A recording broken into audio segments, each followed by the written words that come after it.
Arul will start. Arul. Okay, sir.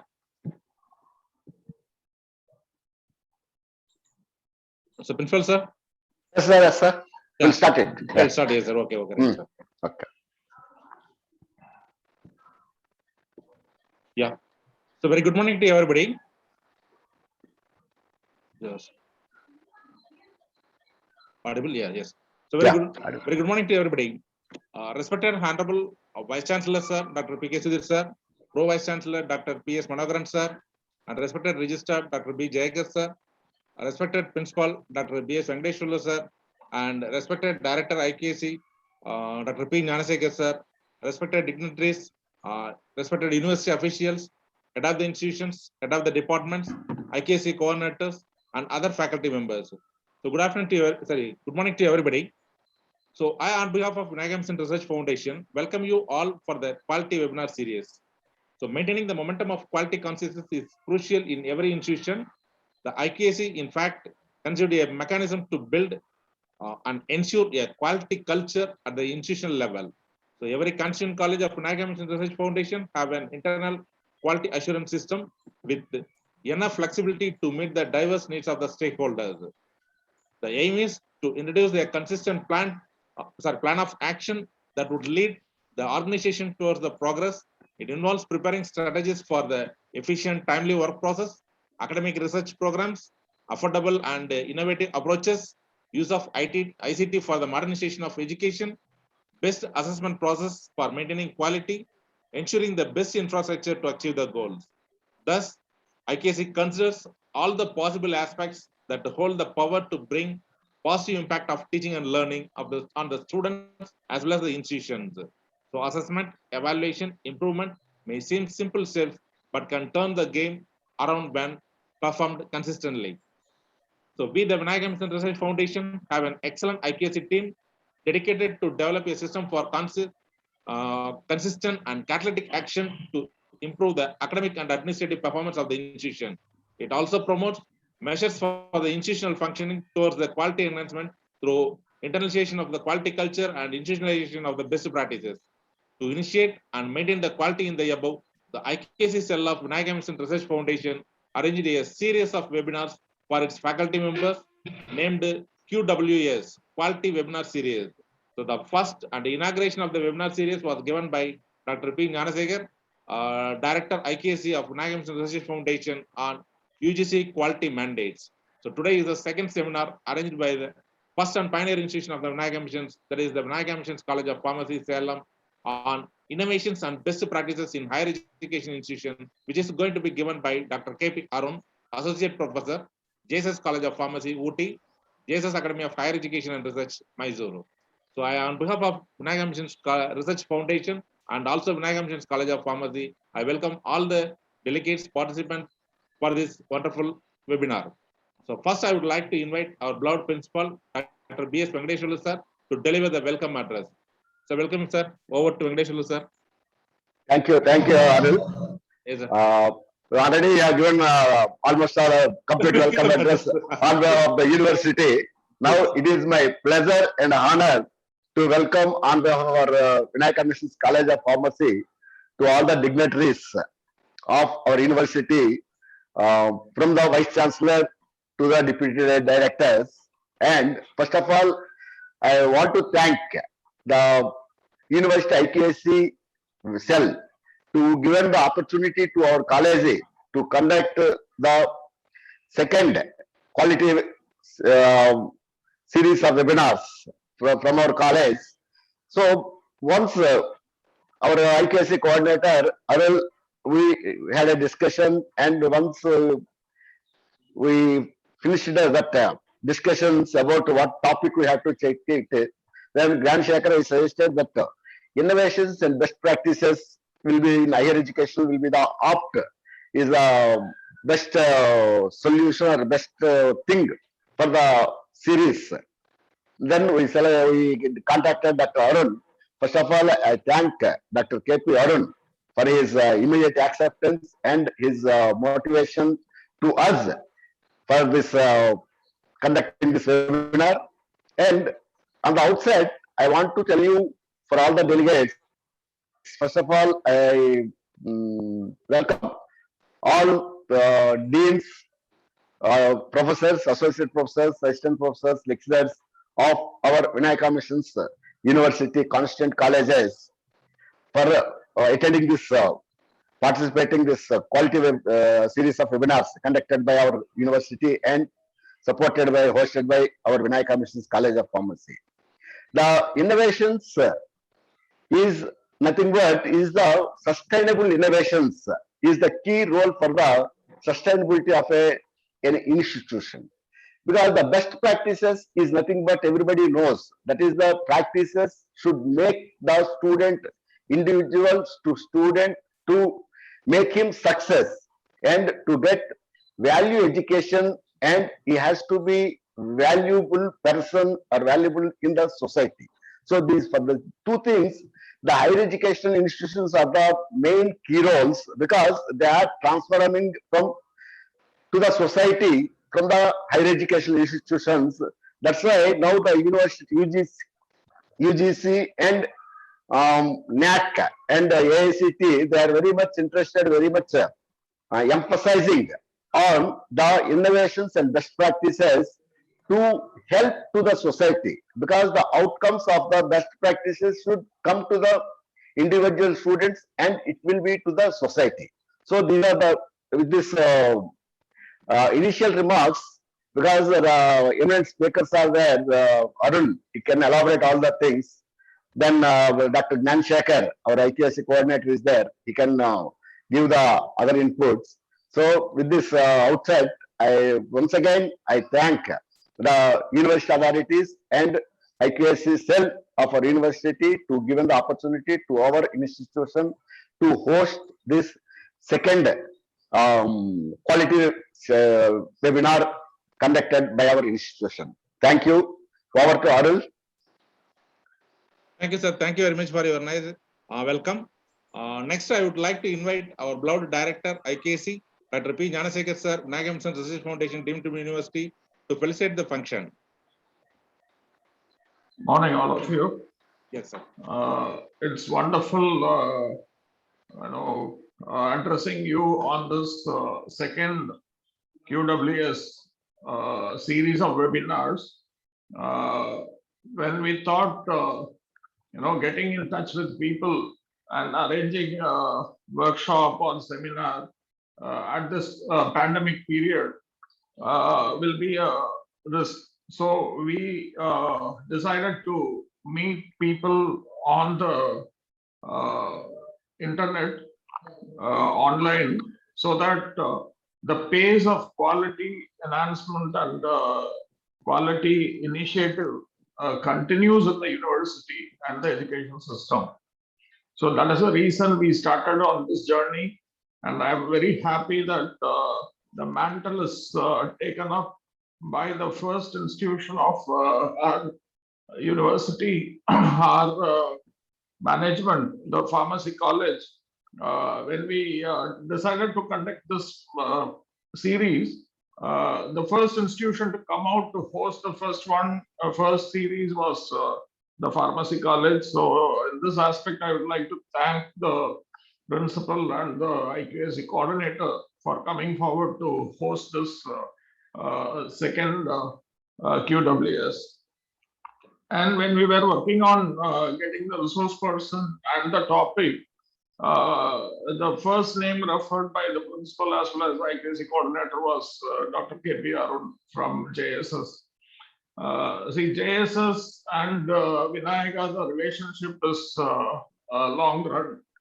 Our registrar and their former vice chancellor are very good friends. They have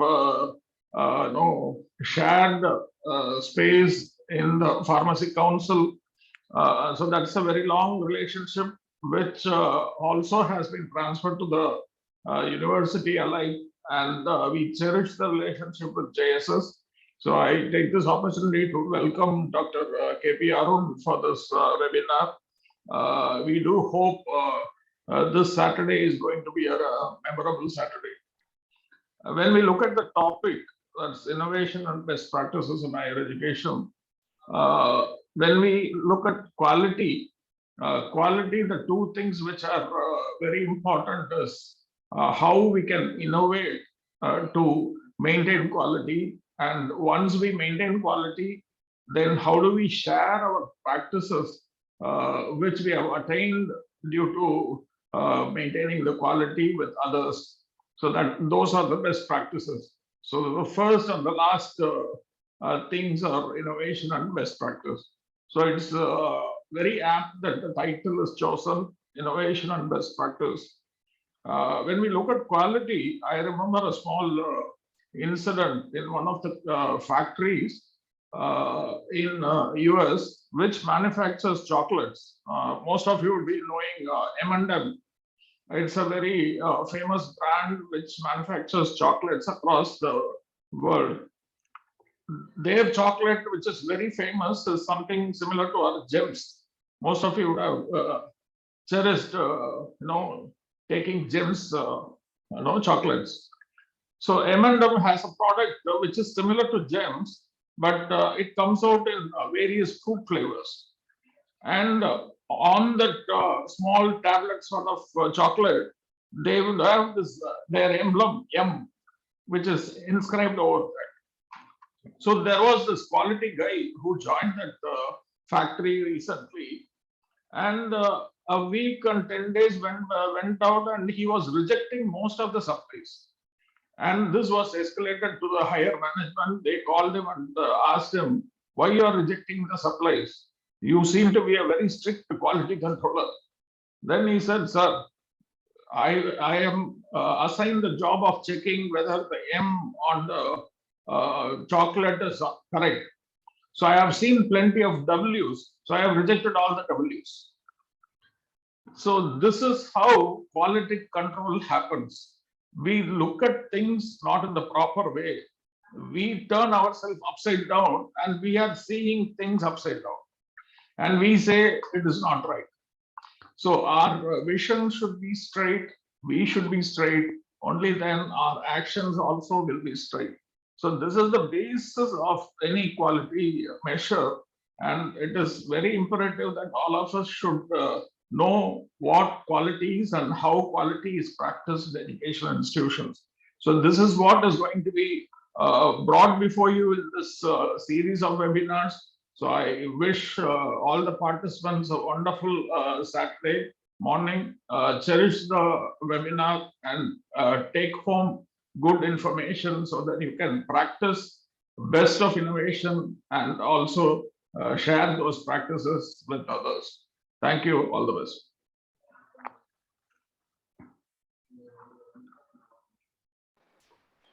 Arul, unmute. Arul, unmute பண்ணிக்கோங்க. Yes, sir. Sorry, sir. Okay. Thank you, sir. Thank you very much for your nice presentation. Then now I would like to invite Dr. KP Arun, Associate Professor, JSS College of Pharmacy, and the resource person of this today's webinar to deliver the talk on innovations and best practices in higher education institutions. So before that, I want to introduce KP Arun, sir. Dr. KP Arun graduated in pharmacy in 1995 from JSS College of Pharmacy, Ooty, and acquired his M.Pharm from University College of Pharmaceutical Sciences, Kakatiya University, Warangal, through AICD-sponsored Quality Improvement Program for Pharmacy Teachers in 2006. After about 10 years of UG experience, he joined JSS College of Pharmacy, Ooty in 2006 in the Department of Pharmacy Practice as a lecturer with research experience gained at CMC Hospital, Vellore as his credit, and later he elevated as an associate professor. He was awarded PhD by JSS University, Mysore in 2013. He has obtained postgraduate diploma in management and postgraduate diploma in marketing management from Indira Gandhi National Open University in New Delhi. He also completed the certificate course in Principles in Clinical Pharmacology offered by National Institute of Health, USA. He was a fellow of International Pharmaceutical Federation and undergone training in pediatric clinical pharmacy practice at Children's Hospital of Eastern Ontario, Ottawa, Canada. His research interests in the area of clinical pharmacokinetics, pharmacometrics, and pharmacogenetics enabled him to attend summer school on pharmacometrics on Uppsala University, Sweden in 2013 with the international scholarship from Novartis. He had guided about 23 dissertations at PG level and 5 at EG level and guiding 6 PhD scholars. His research projects have won meritorious awards for 10 times at the state and national levels. He has about 43 research papers at both national and international. The book chapter Pharmacy Practice in India, co-authored by him with Dr. G. Parthasarathi, has been published in the Encyclopedia of Pharmacy Practice, published by Elsevier. He is the member of Curriculum Designing Committee of various pharmacy colleges of Pharmacy Council of India, New Delhi. He is life member and served as the office bearer of Indian Pharmaceutical Association at both regional and national levels.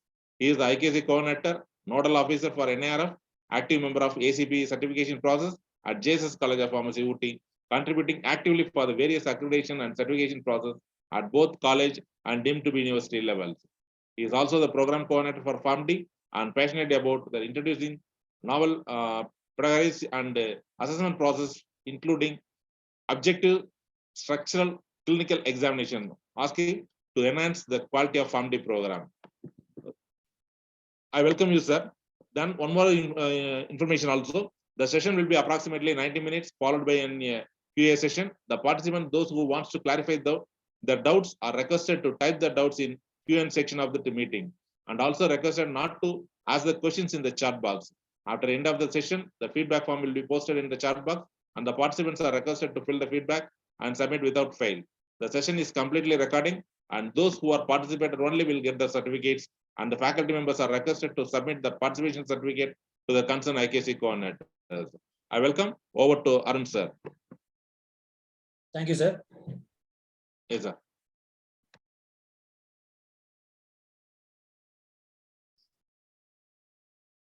Hope the slide is visible, sir. Yes, sir. Yes, sir.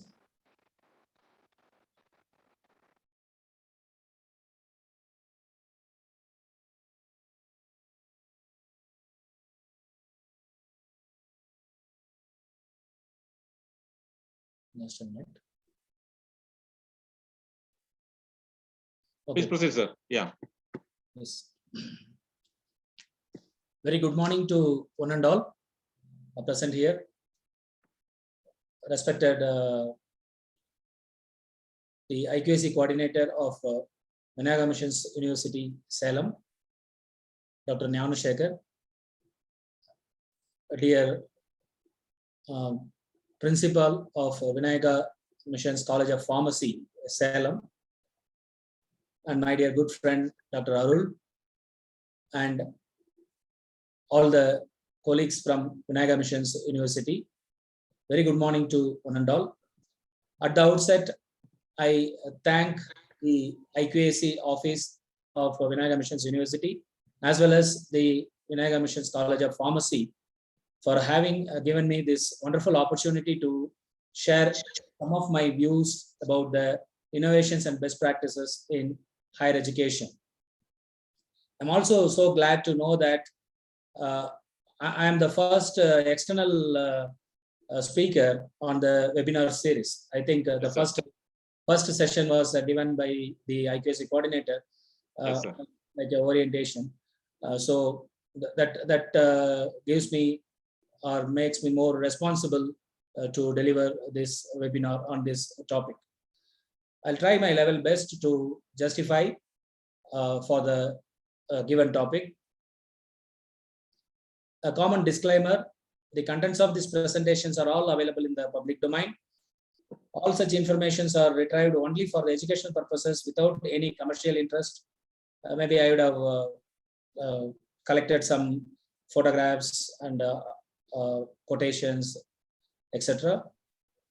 All are used only for the education purposes. And the interpretations and discussion points are all of my personal views and opinions, and the institution which I belong or the university may not be made liable for any such claims. Maybe in the next 90 minutes or so, I would like to take you through higher education in India, the past glory, higher education in India, what is the present status, along with some statistics, do outcome matters, and how the outcomes, standards, and quality are all related. And finally, I would like to integrate the topic innovation and best practices with all the other 6 criteria of NAAC, because those who worked with the NAAC closely will know that there are 7 criteria, and the 7th criteria per se is innovation and best practices. And since the topic given today is innovation and best practices, I try to look at how innovation and best practices can be integrated in the other 6 criteria of the NAAC. That is what the entire exercise that I have done for this presentation. Coming to the past glory of higher education in India. We all know that the universities like Takshashila and Nalanda were worldwide popular in the ancient days. India was the only country to have university education in ancient times. The reason why they were all shattered by invaders. In fact, that was one of the reasons why there were so many invaders into this country. So I have given a photograph of many ancient universities, and you can see the present status, and none of them are existing now except Nalanda University, which is revived recently. Among these, I would like to talk about 2 universities. One is Takshashila, another one is Nalanda. Takshashila University was known as Cambridge of India. It is comparable to that, which existed in 500 BC. This was one of the world's first universities, housed hundreds of great scholars, including the mastery of strategy, Chanakya, the Charaka, who's the Ayurvedic expert, and Panini, master of grammar, and all of their works are still used in India. It is near the modern city of Islamabad, Pakistan today. But unfortunately, we have lost this glory now. And coming to Nalanda University, which is lasted almost continuously for about 800 years. It was completely a residential university, believed to have 200 teachers and 10,000 students. So we can understand the student-teacher ratio was 1:5, which I believe none of the universities even today have. Nalanda's teachers attracted scholars from places as distant like China, Korea, Japan, Tibet, Mongolia, Turkey, Sri Lanka, and many other Southeast Asian countries. In fact, Yuan Shuang carried back many hundreds of scriptures which were later translated into Chinese. So these 2 are taken as just an example to understand how great this country was with respect to the higher education in the ancient days. Having reviewed that, let us go through the evolution of the modern universities in India. After a large gap of about 600 years after the destruction of Nalanda, universities of Bombay, Calcutta, and Madras were all found in 1857. University of Allahabad was established in 1887. These universities began as purely examining bodies, and they continued with the same stature till the beginning of the 20th century, when the Indian Universities Commission was appointed and the Indian Universities Act was passed in 1904. The government resolution of education accepted the need for establishing more universities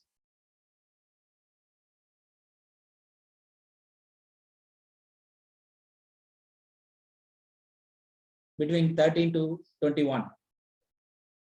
A teaching unitary and largely residential university was established at Lucknow in the year 1920. Am I audible, sir? Yes, sir. Okay. Audible. Yeah.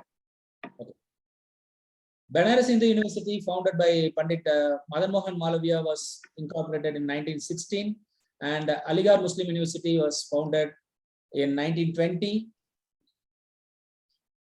The two princely states, Mysore and Osmania, have, that is Hyderabad, have established two universities that are Mysore University and Osmania University.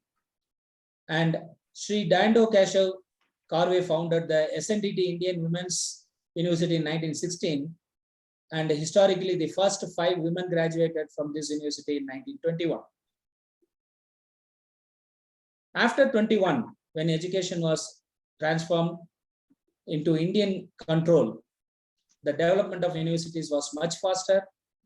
In total, there were 19 universities in India before independence, but after the attainment of independence, there has been a rapid expansion in the field of higher education.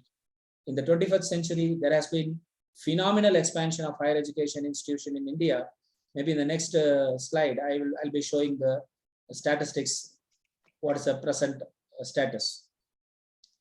There were about 190 universities in India in 1990-91, which increased to 847 by March 2016, as per the database of University Grants Commission.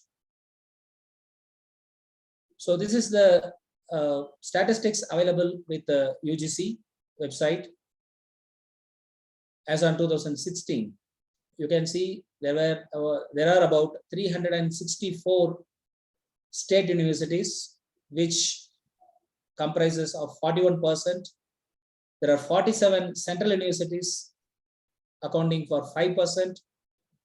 Institute of national importance and others were 96, constituting 11%. Institution deemed to be universities are 123 with a 14% share. And state private universities are 262 with 29% share. So we can understand from the independence, after independence, the number of higher education institutions, especially at the university status, have increased enormously.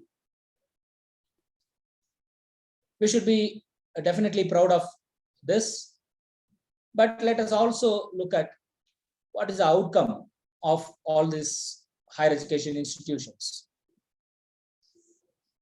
This is the statistics on global universities producing students with the highest employability in 2017. And top 10 universities are shown in the figure here. None of them belong to India, and the so-called topmost higher education institution in India, that is Indian Institute of Science, Bangalore, is ranked 38 globally among the universities producing students with the highest employability. Dear friends, we all know that as per the NIRF status from 2016, IISc Bangalore tops all the universities in the country, in the university category or even in the overall category of NIRF. IISc Bangalore is at the top since 2016 to 2021, last NIRF, the past 6 NIRF ranking, IISc Bangalore was the top. If the topmost university or the higher education institution of the country is ranked only 38th with respect to employability. So this is a point I would like to emphasize here. Definitely we have grown in numbers in a very, very big way. But what about the quality? Which is measured in one way through employability. I'm not here to say that only employability is the criteria to measure the quality of an higher education institution, but it is a very important and most widely accepted criteria to assess the quality of higher education institutions. So dear friends, this is the present status with respect to the quality of higher education institutions in our country. So I like this cartoon very much. There were two surgeons who completed their surgery, and there is a conversation among themselves. The surgeon says to the other surgeon, "Brilliant surgery, well done. Shame the patient died." It means a lot. See, the idea here is we don't want to accept the blame on us on any platform. So here, the doctors in this cartoon would like to pat their shoulders for their wonderful surgery, what they have done. But at the same time, they put the blame on the patient, who is a poor patient who died. It is shame on the patients. That is what is said here. Then we should really ask a question, do outcome matters?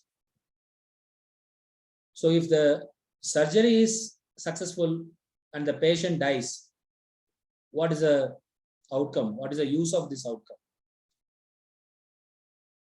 So honestly, we have to ask this question in the education process, do outcomes matter? Let me take you through some more statistical aspects and then try to answer this question, do outcome matters? Once again, this is the graph which is showing the domain-wise employability. You can see the employability percentage in case of engineering, MBA, BA, BCom, BSc, MCA, ITI, Polytechnic, and BPharma also. Being from the pharmacy college, I have the data on BPharm as well, pharmacy graduate program as well. Even if you consider engineering has the highest employability, which is about only 52 to 53%, not more than that. That means out of 100 engineers who graduate, only 50 to 53 graduates, engineering graduates, have the capability to get employment. So it is next very close is BPharm program, and followed by very least from this graph is BSc program. So the question remains here is, definitely we produce graduates in thousands and thousands, but are we producing graduates who are employable is the question that we should raise to ourselves. This is another interesting statistics about the preference for internship education wise. The students after their graduation, after getting the degree, how many of them are preferring to go for an internship training? This is, I'm not talking about the internship which is a part and parcel of the program. This statistics talks about the percentage of graduates after graduation, how many of them are very much keen in undergoing the internship, because of the fact even after graduation they are not confident of going into the practice, going into the field, going into the industry, going into the profession, whatever it is, or into their job market. So once again, engineering students after their graduation prefer to go for internship, about 87%, and the other data are given. BPharm is about 80%, and so on and so forth. Once again, what I would like to emphasize here is, why these graduates are so keen in taking up the internship even after their graduation before going for any job. Because the period of graduation, okay, the period of program, whether it is 4 years, 3 years, 5 years, whatever it is, did not prepare them for their employability. So that is what we have to understand here. Again, the education domain-wise employability of male and female, you can see there was not much difference, significant difference between male and female, except a few cases like BSc, the female is 64% employable and male is only 35% employable. Apart from that, others are not having very significant difference. And in many instances, female are having more employability skills than male. That's what we understand.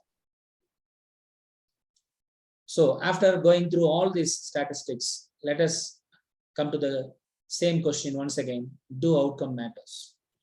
So when we produce thousands and thousands of graduates of different disciplines, different programs from various higher education institutions, thousands of higher education institutions across the country, and on an average, only about 40% of these graduates are having the employable skill sets, having the skill sets for their employability, for their job. Then what are we doing is the question. Are we satisfied with this outcome is the question. So the answer for do outcome matters is yes, definitely the outcome matters in the education, especially in the higher education system. With this preamble about the past glory and the present status of higher education system in our country, and what is the lacuna, what is the gap? The gap is the employability. We are not, we just produce graduates. We are not producing the graduates with employable skills. That is the tagline which I would like to emphasize. Now let us move on to understand how this outcomes, standards, and the quality are linked. They are integrated together. See, the intended and actual outcomes determine the standards.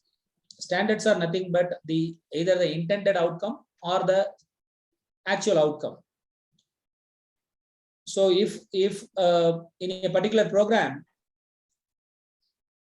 the outcome as a result, if you take as a result of a particular program, if the result is always above 95% for the last 10 years, 15 years, the result is above 95%, then it becomes a standard for that particular program. Or at the entry level, in the last 10 years, the students at the pre-degree level or the +2 level with more than 90% are joining. In the last 10 years, only the students who are having more than 90% are joining to a particular program. Say, for example, B Pharm or Pharm D, whatever it is, or MBBS, whatever it is. Then it becomes a standard. Then we say that if you want to get into this degree at this institution, this is the standard. You should have this much percentage in your pre-degree. That becomes a standard. So let us understand either the intended outcome or the actual outcome determines the standards. Then the quality relates to the process. Quality is the entity which is related to the process. Say, for example, here education is the process. So quality of education process is experienced by the students. Now, let us see how we will link quality and standards. Contribution of education process. As I said already, quality is a process. So education process is a component of a quality, or we can say quality education process. We are talking about a quality education process for the attainment of a intended standard. Okay, so the quality process will help us to attain a particular standard. Once again, I come to the same example. If I want to set the standard of my results at 95% and above, always, I don't want the percentage of result to go down below 95. Then the quality education process will only result into this standard, the outcome. So I carry out a process, which is the quality education, which I am delivering. The outcome is the result, which I am measuring. And that outcome is referred or determining the standards. Hope I'm clear with this. So this is how the outcome, standards, and the quality as a process are all linked together. Having understood this concept, let us look at what is the need for innovation best practices in higher education. I would like to quote John Dewey, a very famous educationalist, who said, if we teach today's students as we taught yesterday's, we rob them of tomorrow. That means, in simpler terms, we have to continuously update, we have to continuously adopt changes, improvise our educational process, including teaching, learning, assessment, whatever it is. All our educational processes have to be continuously updated, improvised, and we should adopt the changes. Let us quickly look at innovation versus best practice, because this title, whatever the title given to me, has two components. One is innovation, another one is best practice. So I just want to compare these two terms, innovation and best practice. I'd like to request all the participants to pay a kind attention here for a while, because this is very, very important and fundamental to understand for grabbing the other concepts in the forthcoming slides. Innovation and best practices live on different ends of spectrum. If you look at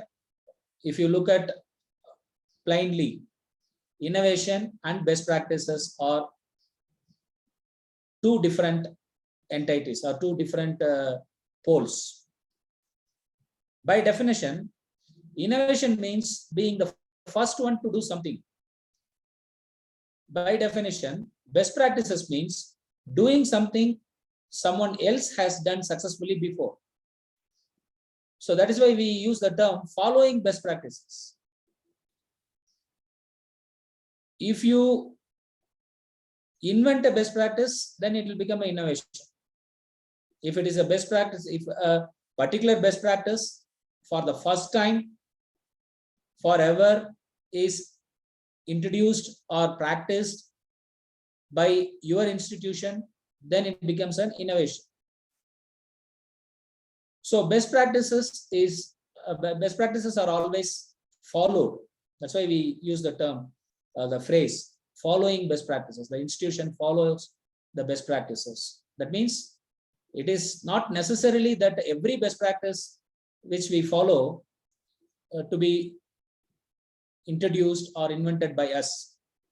Nothing wrong in taking up a model from Harvard University or Oxford University, right? Their best practices, and try to implement in our higher education institutions. So please try to understand, innovation is something which we do for the first time. If we are the sole inventors, okay, no one has tried this method or this process, this technology, or this teaching method, this assessment method, then it is definitely an innovation in the education. But best practices is something like which someone else has already tried this, okay, and showed the success, and we follow it, maybe with or without slight modifications. Because as I said, if I want to adopt a best practice from Harvard University, for the Indian context, I may not fix it at the same level. Okay, so I may have to do some changes as per the Indian context. But all said and done, the core of the best practice is already done by someone, and which I am following. So again, I am telling you, innovation and best practices are at odds only when we obsess over the outcome. If you look at the outcome, then you understand that you look at that best practices and innovation are two different entities. But when we focus on the process, they are complementary. This is a very, very important point to understand. If you focus on the process of innovation and the process of best practices, they are complementary to each other. That means your innovation will complement to the best practice, and vice versa, the best practices will complement to the innovation, as it was rightly mentioned by our IQAC coordinator during his opening remarks. So if we follow some best practices, it may lead to innovation on a long run. And if you invent something and innovate something with respect to your process, then it will lead to best practices. So from the point of a process, from the concept of a process, innovation and best practices are complementary to each other. This is a very important point which I would like to emphasize here, and please accept this concept. Knowledge is about our past and innovation is about our future. It's a wonderful quote. Innovation is about our future.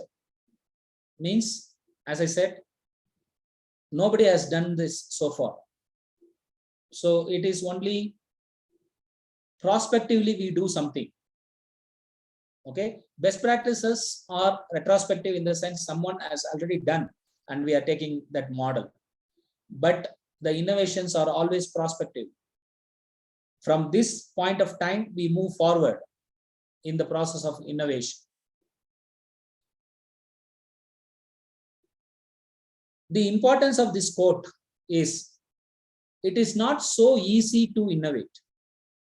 It is not so easy to innovate. Please believe me. We are all faculty members or administrators in the higher education institutions, and we have the desire to innovate. As a teacher, I want to innovate a new teaching pedagogy, okay, teaching method, or I want to innovate a new assessment method. Okay, these are definitely our dreams, our objectives. Okay, or we desire to do this. Yes, as a teacher, as a professor, I should innovate a new method for teaching or assessment. That's fine, but it is not so easy. Let us understand and accept the limitations. Because, dear friends, our neuronal system, our brain, okay, is programmed in such a way that whenever you think for a new solution, right, whatever already we know, that is what is called as knowledge in the past. Whatever we know already, whatever we have seen, whatever we have heard, whatever we read, whatever we have done already, what is our experience, only these things will predominate. When these things predominate in our mind and the brain, innovation becomes very, very difficult. Means we as human being could not, in general, I'm talking about, there may be exemptions. I'm not talking about exemptions. In general, we as human being could not move beyond, okay, could not move beyond our knowledge from our experience, knowledge from what we read, knowledge from what we have seen, what we have experienced, whatever it is. Okay, so let us accept the limitation that innovation is not so easy. Let us accept that first. Then the next important quote which I would like to share here is, by studying best practices and exploring ways of doing something completely different from this, we can generate a number of innovative ideas. So this is what I have already mentioned. By following the best practices,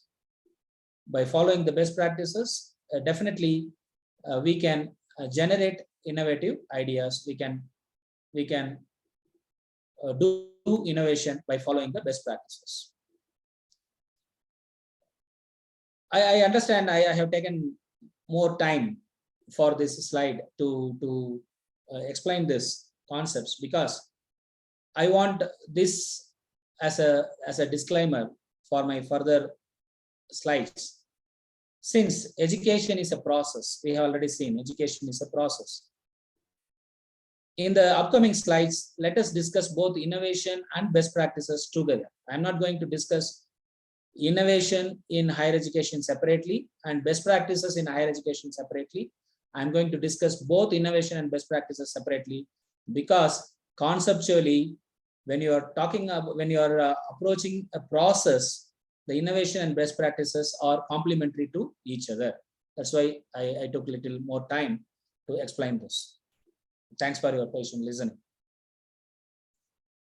Now, coming to the core agenda of this presentation, integrating innovation and best practices with all the other criteria of NAAC. As I already mentioned in the first slide, there are about 7 criteria in NAAC. They are curricular aspects, teaching, learning and evaluation, research consultancy, consultancy and extension, infrastructure and learning resources, student support and progression, governance, leadership and management. The 7th one is innovation and best practices. So let us try to look at how innovation and best practices can be integrated in all these 6 other criteria, quality criteria. Basically, they are quality criteria. So among the 6, I'd like to elaborate on curricular aspects and teaching, learning and evaluation. Then I'll just touch upon the other 4 criteria considering the paucity of time. Coming to the first criteria, the curricular aspects. What are all the innovations and or best practices that as higher education institutions we can adopt, we can do? One is mastery-based education or competency-based education or outcome-based education, which is very important. I'll elaborate this more, which is the need of the day today in every program, and UGC, AICTE, PCI, all the regulatory agencies are recommending for this sort of curriculum or education system, either mastery based or competency based or outcome based. We'll discuss that further. And we can have some value added chapters or courses or programs. As per NAAC criteria, value added courses should be engaged for 30 hours. Any course which is offered for 30 hours beyond the syllabus can be considered as the value added course. It is not necessarily that every time we should offer only value added courses. Even we can add value added chapters. Being deemed to be universities, both Vinayaka missions and JSSR, we have the comfort of adding chapters or adding the content to the syllabus, even if the syllabus and curriculum is defined by the apex bodies like Medical Council of India or Pharmacy Council of India or Dental Council of India. We know the entire curriculum and syllabus is being recommended by these councils, but it doesn't mean that you cannot add anything to that. You can always add. Maybe you cannot eliminate anything from the prescribed syllabus, but we can always add chapters, add content to this as a value addition. Or you can also give value added programs, one entire program as a value added program, like you can give a PG diploma program. Okay, along with the regular degree, you can give opportunity for the students to do a PG diploma through online mode or through distance education mode, whatever it is. Then information on the additional online courses like Swayam, NPTEL, Coursera, which is a private organization which is offering many online courses. These information should be disseminated to the students. Okay, as a best practice, this information should be clearly disseminated to the students. And when you disseminate this information, when you encourage your students to do certain online programs, online courses through these portals like Swayam or NPTEL, you should also have a provision for the credit transfer system. Say, for example, basic computer applications is a course in a BSc program, let us assume. And the same course is available in Swayam. As a university, you go through the content of this program offered by Swayam, how many hours, how many credit hours, so what are the assessment procedures. You can go through this, assess this, and if your BOS is satisfied with these parameters, then you can always suggest or you can always adopt a credit transfer system to the student. That means if the student undergoes this particular course, basics in computer science through Swayam or any other portal, he need not to do the same course during his regular program, 3 years program. You can give a waive off for that program, for the course in that particular program, and whatever the credits that he earned through online or distance education can be transferred to the regular program. So that provision we should give, which will be very much appreciated and welcomed by the student community. We can also provide dual specializations, especially interdisciplinary specializations. A student who is doing a pharmacy degree can also get a certificate course or a PG diploma course in the management. So such sort of dual specialization programs can be offered to the students. Organizing book exhibitions in higher education institutions. Okay, instead of students go and search for the books and other resources, whatever they need, we as a institution organize such exhibitions for their better usage. Then using a technology driven library with the online public access catalog that is opaque, having a e-library, e-books, e-journals, e-dissertations, databases like Clinical Key, etc., question bank, book bank. These are all the other either innovations or best practices which can be considered, okay, under the curricular aspects. And the very important aspect is website should be the higher education institution website should be the sole resource for the information. Every single information for the student, for the parent, for the employer, for all the stakeholders, for the teachers, for all the stakeholders, every single information should be available from the website. So that is a very important quality parameter that we should look at. And Under curricular aspect, one more important thing is dedicated faculty time for consultation. Maybe you can fix it under the student support also, but this is again about the helping the student about his curriculum, his syllabi and his learning. I just wanted to put it here. A dedicated faculty time for consultation about the curriculum, about the syllabus. Okay, these are all some of the innovations and or best practices we can think of under the curricular aspects. So the first one, which I said, mastery-based education, competency-based education, or outcome-based education. Let me elaborate further. The key curricular models are this. You can see from the picture that outcome-based education comprises both competency-based education and mastery-based education. And of course, competency-based education comprises the mastery-based education. So outcome-based education is the overall bubble, okay, which comprises competency-based as well as mastery-based education. As far as I know, mastery-based education is not has not become so popular even in the Western world, but the competency-based education and outcome-based educations have become very, very popular.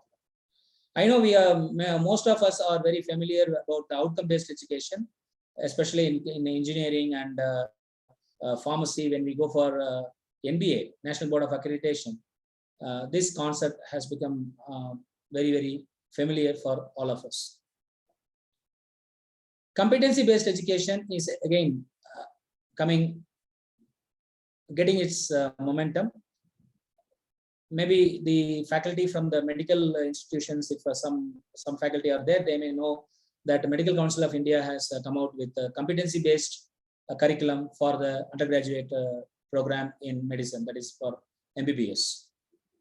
So competency-based education is also getting momentum, and Pharmacy Council of India is also in the process of introducing a competency-based education for the PharmD program. So as I told, mastery-based education is very, very focused, which is not very popular in the educational models. But we should familiarize ourselves about both the competency-based education as well as the outcome-based education model. So I restrict my discussion only on the outcome-based education because, as I told you, competency-based education is a part of outcome-based education. So what are the characteristics of outcome-based education? It has program aims, program learning outcomes, course learning outcomes, performance indicators, key performance indicators, etc., etc. It is objective and outcome driven. Okay, as I told, those who have already worked with the NBA very much know that it's all objective and outcome driven. We have course objectives and we have course outcomes. So the entire program is driven with the objectives and outcomes, where every stated objective and outcome can be assessed and evaluated. It is centered around the needs of the students and stakeholders. Okay, it is a student-centered model, educational model. Every learning outcome is intentional, and therefore the outcomes must be assessed using suitable performance indicator. So we have a educational objective. We want to know what is the educational outcome. How will you measure outcome? For measuring the educational outcome, we should have some performance indicators. As I mentioned earlier, it may be a percentage of result. It may be a percentage of students with the A grade or O grade. Okay, so this can be fixed as a performance indicators to assess the outcomes. This is the basic framework for the outcome-based education. From this, I would like to focus only this area. This outcome-based education, the improvements to be done in course planning and delivery. In this model, improvement has to be done in case of course planning and delivery. So that's what I also told. Even if the curriculum and the syllabus is prescribed by the councils, suppose if AICT is prescribing the syllabus for engineering program, it doesn't mean that you cannot do anything further. You can always add, give value addition to the syllabus. Even if you are not doing any value addition to the syllabus, I am just following whatever the council has recommended. You can do value addition to your teaching methodologies. We can always adopt the novel pedagogies for our teaching, for our curricular delivery. And we can do improvements in the learning activities, not only in teaching. From the students' point of view, how we can improvise the learning activities of the students. And finally, we can also do improvements or improvise in the assessment activities. If you look at very closely, maybe in the last few decades, we have adopted few pedagogies, especially after this COVID. We are used to various new or novel pedagogies that are teaching methodologies. But when it comes to assessment, it is not to the same extent that we have adopted any new methods. We still follow the same examination pattern, except maybe introducing of an MCQ. Okay, that is the only innovation or improvement that we would have done in case of the assessment process. Apart from that, the regular examination patterns are the same. That is what we do. Let me touch upon the latter stage what would be the other types of assessment patterns. Now coming to the second aspect of NAAC, quality indicator of NAAC, that is teaching and learning. Let us first try to understand how many styles or how many levels of teaching learning are there. Style 1, Style 2, Style 3, Style 4. Style 1 is functional, which is student-centered. Here, the teacher acts as a facilitator or a leader. The self-directed students. The students are self-directed. So the concept is R class. So there is no hierarchical barrier between the teacher and the student. Say for example, say I have already mentioned, we may think of innovations, but it is very hard to implement. Okay, because of the knowledge or our experience, our perceptions which we have in our mind. So this is one of the best example which I would like to quote. As a teacher, I want to adopt style 1, which is student-centered. Then I should first accept it is our class. It is not my class. It is not my class. It is our class. That means I take the students also along with me. I take the students also into confidence into the teaching learning process. That is what is very important, and that's a very, very successful model or style which is being recommended. I'll come to the third style and then go back to second and fourth, because third style is also student-centered, but this is dysfunctional. The teacher here is enabler or only passive. Means I go to the class, deliver the lecture, nicely I deliver the lecture, no doubt about it, and I come back, that's all. Only passive, there is no active participation of the students.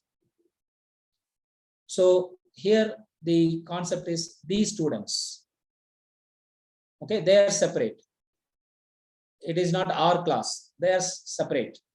These students, I am separate. I am a teacher, I am a faculty. My duty is to deliver the curriculum. So I went to the class, I delivered the curriculum, I came back. That's all. So this is not the right model. Even if you deliver the curriculum and the syllabus, the content with exceptionally well. Then coming to second style and fourth style, they are teacher centered. Second style is functional, where the teacher acts as a conductor or manager, well-trained students, and my class. Mostly, this is the style which in contemporary period, this is the present days, this is the style which we follow. It is my class. Once I entered into the class, I am the boss there. Okay, whatever I am delivering should be received as such. No questions, no interferences. Okay, if anything is there, I'll send them out because I am the boss. So it is my class. It is a bossy attitude. Somehow, from traditionally, this has been inculcated into our minds. Maybe we have grown up in that context, in that scenario from our school days, right? Teachers means we should be afraid of, and we should not give back answers to them. We should not raise any questions to them. This is how we have been trained, and we have brought up. We have been brought up. Okay, but it's high time for the higher education institutions to come out of this concept and move towards first style. Then the fourth style is dysfunctional, again teacher-centered, authoritarian, hostile, dominance, obedience or rebellion.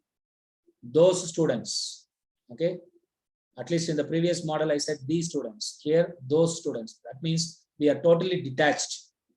The teacher and the students are totally detached. Anyway, let us not focus much on the second, third, and the fourth style. Let us focus on the first style, which is student-centric.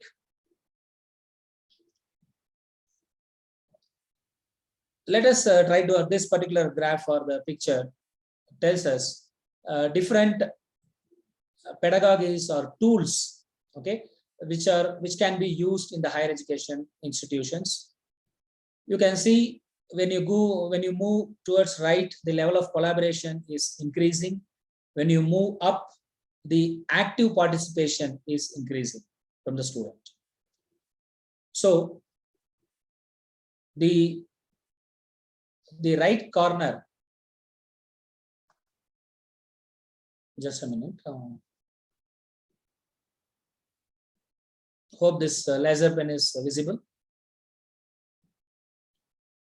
Yes, sir, visible, sir. Yes, thank you. So there's a right corner, you can see these activities: role playing, simulation, team contest, workshop, group or panel discussion. These activities are having more collaborative nature and more active. The students will have more active participation. And the video lecture is the least one, less collaborative and very much passive, because the student is going to just look at the video. There is no interaction, there is no other thing. And in between, you have other activities like class discussions, where you have more collaborative, but maybe passive. Games, quiz, question sessions, field trips, peer teaching and brainstorming are at the mid-level. Case study projects, papers, reports, presentations, maybe very active participation, but less collaborative. So this is the matrix which tells about the various educational tools or pedagogies which are student-centric, okay? Which pedagogies are having more active participation of the student, which are having less active participation of the student, which are having more collaborative nature between the student and the faculty, which are having less collaborative nature between student and the faculty, even among the students itself. And we should also, as teachers, we should also understand the learning styles and communication in the teaching and learning process. One is visual, which they see, like pictures, diagrams, videos, whatever we put. Number two is audio, that is hearing, audio. Number 3 is audio is maybe a voice clipping, only podcast, okay, only voice lectures, no video, nothing, only slides will be there and only voice will go on. So such things. And R stands for the reading materials, whatever that we give to the students. And K is very, very important, which stands for kinesthetic. Kinesthetic is doing something. So V is seeing something, A is hearing something, R is writing something, but K is doing something. So we know the famous Miller's pyramid of learning. Doing, okay, when they do something, okay, which is top in the pyramid, they retain more rather than seeing a slide, rather than hearing a lecture, rather than reading from the book. When they do something, the retention, okay, of the content, subject content, is top in the pyramid. The retention will be very, very high when compared to these 3 learning styles. So as much as possible, we should adopt the K, kinesthetics, that is the experiential education. We call it as experiential education. It doesn't matter whether it is a professional course, whether it is arts and science course.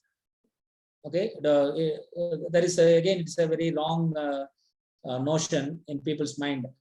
Experiential education can happen only in the professional course, like MBBS or engineering or pharmacy. In arts and science course, what experiential education that people can do? No. Even in the arts and science subjects, even if it is a BA history, experiential education can be given.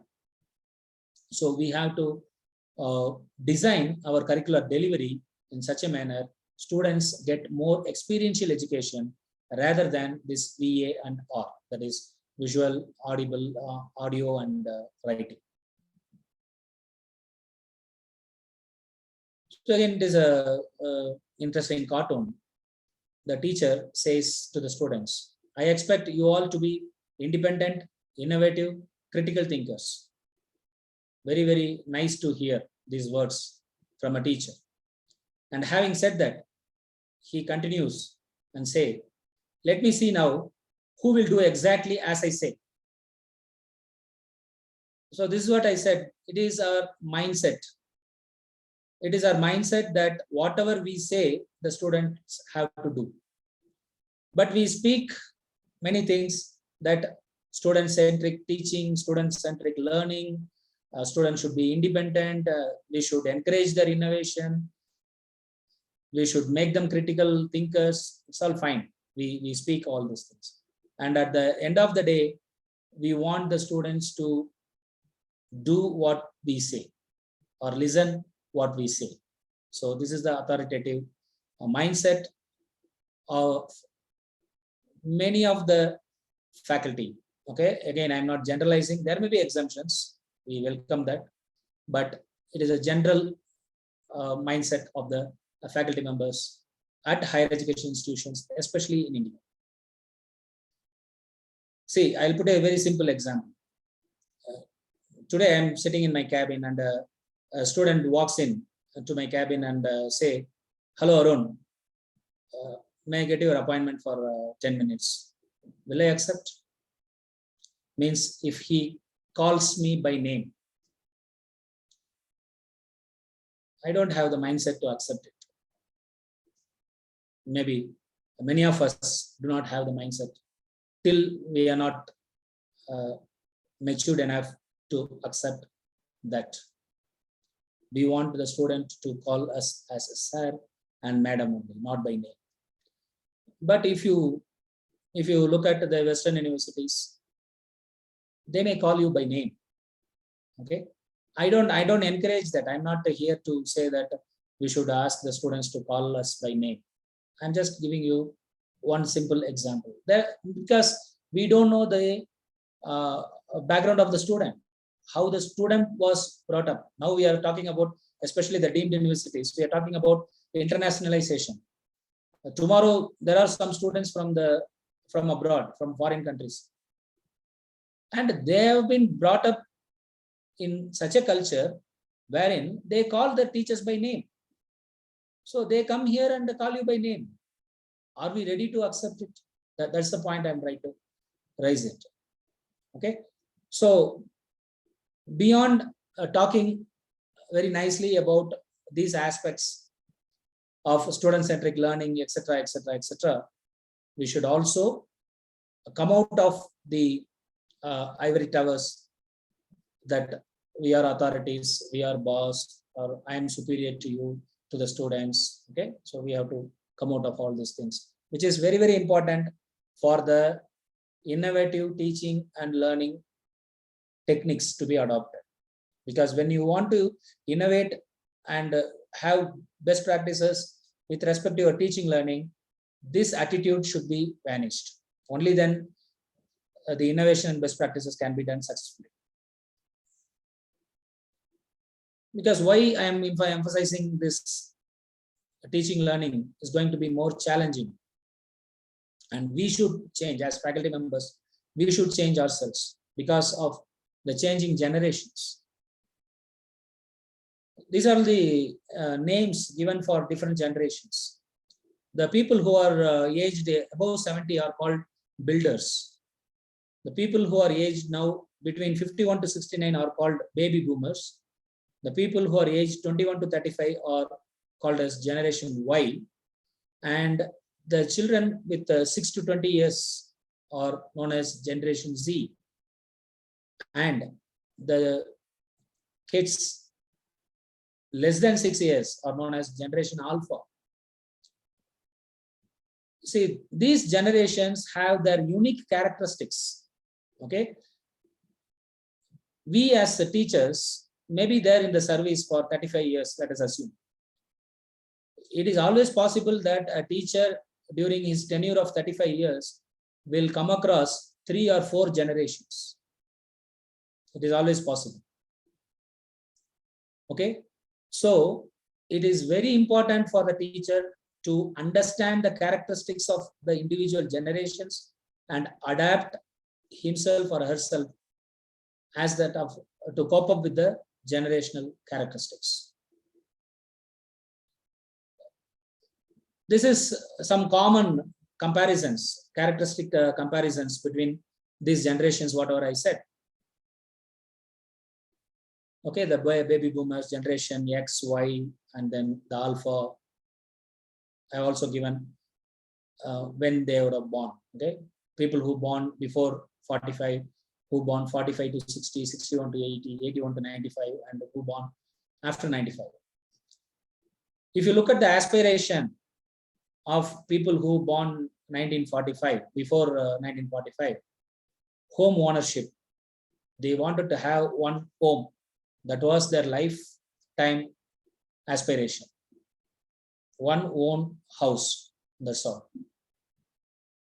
Whereas people who born between 45 to 60, their aspiration was job security. Okay, they want a secure job and salary, permanent job and permanent salary.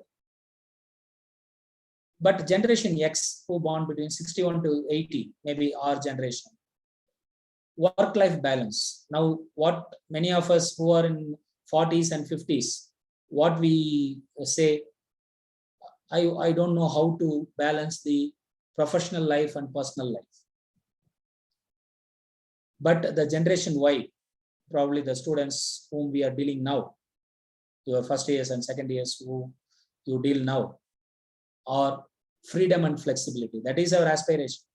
Their aspiration itself is freedom and flexibility. They don't want any stringent or very, very strict rule or guideline or any measures. But the Alpha generation, their aspiration will be security and stability. So that is what they say. Maybe we have to wait and see this Alpha generation, because as on date, they will be less than 6 years. Then if you look at the characteristic of attitude toward technology, the people who born before 45, they are largely disengaged. The next generation was early information technology, IT adapters. We are the present generation, at the age of 40, 50, we are digital immigrants. Okay, we started learning the typewriting, then moved to keyboard, computer keyboard. Hope many of us who are at the age of 40s to 50 will accept. Our training was at the typewriting institutions for typing, and then we just immigrated or we moved to the keyboards. Whereas Generation Y, the present students, okay, Generation Y is very important because we are dealing now Generation Y, the students who were born between 1981 to 1995. So they are digital natives. They have digital machines or instruments from their birth. So they are called digital natives. And the next alpha generation will be known as technoholics. Technoholics, like alcoholics, they are going to be technoholics. They will be addicted to technology. Without technology, they will not do anything. Then attitude towards the career, which is very, very important. I'll just compare, due to the paucity of time, I just compare X and Y. X, early portfolio carriers, loyal to professional, not necessarily to employer. Okay. This generation is loyal to the professional, but not necessarily to the employer. I hope many of us would have come across the famous quote by the Infosys chairman: "You be loyal to your profession, not to your employer." If you are so emotionally attached to your employer, it will lead to many other issues. But you can be emotionally attached to your profession. So that is what is this generation. But the Y generation is digital. Entrepreneurs work with organization, not for organization. See, even today, if someone asks me, where are you? I'll say, I work for JSS College of Pharmacy. But the next generation will say, I work with JSS College of Pharmacy. That means organization is an entity and I am an individual. We work together. Okay, there is no other big bonding. And of course, the others are very general. Signature product. Car was the signature product which they have seen with a lot of excitement. People who born above 45. The radio was the signature product for the people who born between 45 to 60. Television was the signature product who born between 61 to 80. And the smartphone, tabs, computers, etc., are the signature products for 81 to 95. Once again, for the alpha generation, nano computing, 3D printing, driverless cars, these are going to be the signature product. Already we know, already there are driverless cars under testing and under research. We see the YouTube videos and other things. And next is also very, very important, communication style, communication media, how people of different generation communicate. People who born before 45 used to communicate through formal letters. They used to write letters. Between 45 to 60, they got telephone, so they speak to others through telephone and communicate. 61 to 80, X generation, we started using emails. Okay, so we used to send, communicate through emails. The present generation is the social media, just sharing. And the next generation, handheld communication devices. Okay, the present generation, that is generation Y, is only symbols. Okay, SMS or social media. Many of us would have the experience. We send the message to the group, students group. Tomorrow, 9 o'clock, there is a class. What reply we get? A thumbs up. The symbol, that's all. They don't even text yes, no, only a symbol, emoji, a smile. That is how the communication is being done by generation Y. And the alpha generation, they say, handheld communication devices. You need not have a separate device. Okay, everything will be incorporated or integrated into the hands, and they do that. So that's why they're going to be technoholics. Okay, so dear friends, again, why I am briefing all this characteristics of different generations means, as teachers, it is very, very important for us to understand the characteristics of these generations. Otherwise, we'll be failing in our delivery.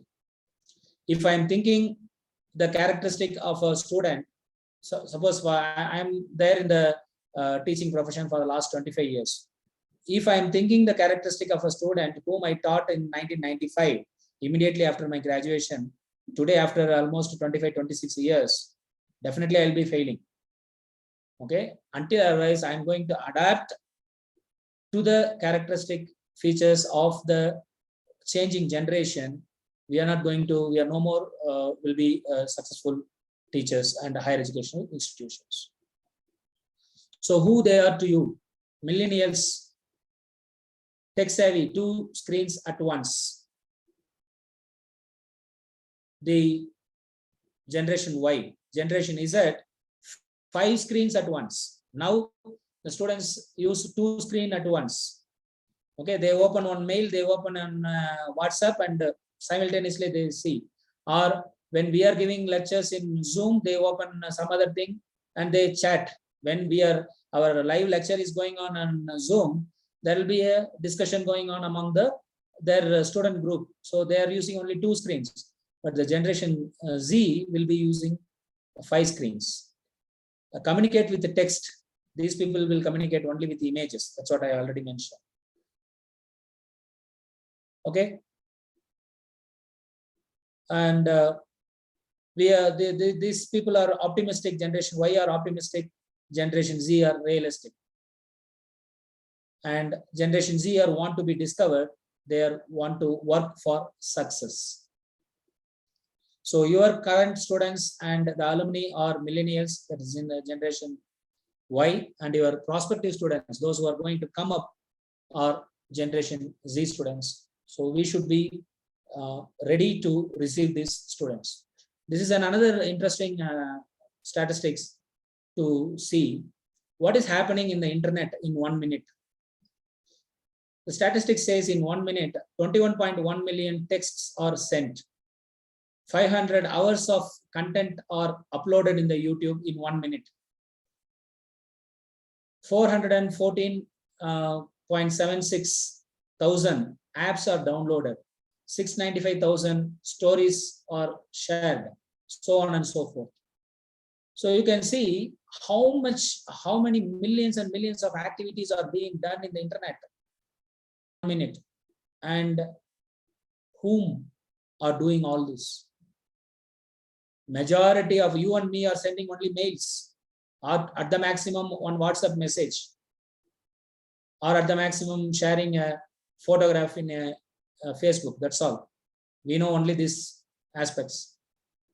It is all this generation Y, okay, the present students and the next generation students who use this internet for various reasons. Okay, so we have to understand this. They have a lot of distractions. Now our focus is how we can use these tools for the educational purpose. That is our ultimate focus. Okay, now the social media has come, WhatsApp has come, Facebook has come. It is fine, you cannot avoid hereafter. But how we can use these tools, and the students are always using this, and how we can use them for our educational purpose. Okay, that is what we should think about. For that, we should understand these facts and figures. So the new generation students are like this. There is a new plate with mobile space while eating. They are basically multitaskers. They do many things. See, in this picture she eats something, she's looking at something in her laptop, she has a tab or a remote, so probably she may be watching a TV, she's speaking the phone, and she's also reading, has some papers. We should not blame that they are not doing anything.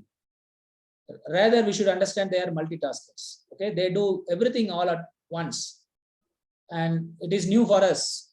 We are not adaptive to that. That is what I'm trying to tell here. So, student or learner-centered paradigm of education is going to be the future. The outcome-based education or competency-based education are all learner-centric educational models. So learning preferences are varying among the baby boomers, Generation X, Generation Y, and Generation Z. Let me see Generation Y. They believe two-way learning experience are valuable. Not only do they want to learn from the instructor, but the instructor should be willing to learn from them. That's what I said. We should not have the bossy style. It is our class. You learn from me, I learn from you. This is the vital component to building strong relationships with this generation. Until otherwise we are going to have this attitude, we'll be missing this generation, or they will be neglecting us. Okay, they don't accept us. So Generation Z craves regular and technology enhanced learning opportunities, looks for educational opportunities that use visually enhanced methods of teaching. So they're not going to be ready to come and sit in the classroom and listen to your lectures for 1 hour or 2 hours or 3 hours, whatever it is. They want to see only videos and listen to your lectures only through videos. So as teachers, until otherwise we prepare ourselves, we equip ourselves, we upgrade ourselves as per the characteristics of the generations in teaching learning, we will be missed out. So these are all the various characteristics. Learning through self-directed ways. Self-directed learning is very important. Learning from peers, immediate environment besides the faculty. Okay, learning from other students apart from the faculty, and immediate environment, their seniors, juniors, whoever it is, or alumni. Then more experiential learning through activities. So this is what I said. Rather than seeing, hearing, writing, if you are doing, if they are doing, okay, that's what is called experiential learning. More experiential learning through activities should be given. Then faculty acts as a facilitator. Let us understand and accept this fact. We are no more instructors. We are not going to the class to instruct. Believe me, whatever the material that we are delivering to the students in the classroom, 99% of them are available for them outside the classroom. Even as a teachers, we depend on these outside sources, these web sources. So we are only facilitators nowadays. It's a high time for us to accept this fact. Increased responsibility of students for learning outcomes. Okay. Now, this is a small bit here. The responsibility lies with the student, not with the teacher. Okay. The responsibility lies with the student in the learning process, in the teaching learning process. The responsibility of achieving the outcome lies with the student. That means we make the student to work more. That is where we facilitate them. We help them. We guide them to work more, to learn more, to achieve more. So these aspects to be adopted for a successful student-centric educational model. The key steps should be develop content, pedagogy, and assessment systems that support experiential, interactive, and student-centered learning. So all our teaching methodologies, teaching methods, assessment methods should be in these lines: experiential education, interactive education, student-centered education, active learning. revamp the existing structure of teaching in higher education institutions to cater to the diverse choice and learning styles of students.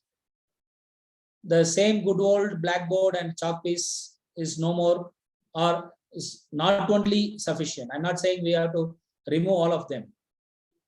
It may be there, but only that may not be sufficient. Even a whiteboard and your marker is not sufficient.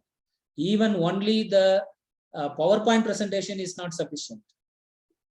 You need internet connectivity in the classroom. You need to show them live demonstrations, live videos, okay, live software applications, so on and so forth.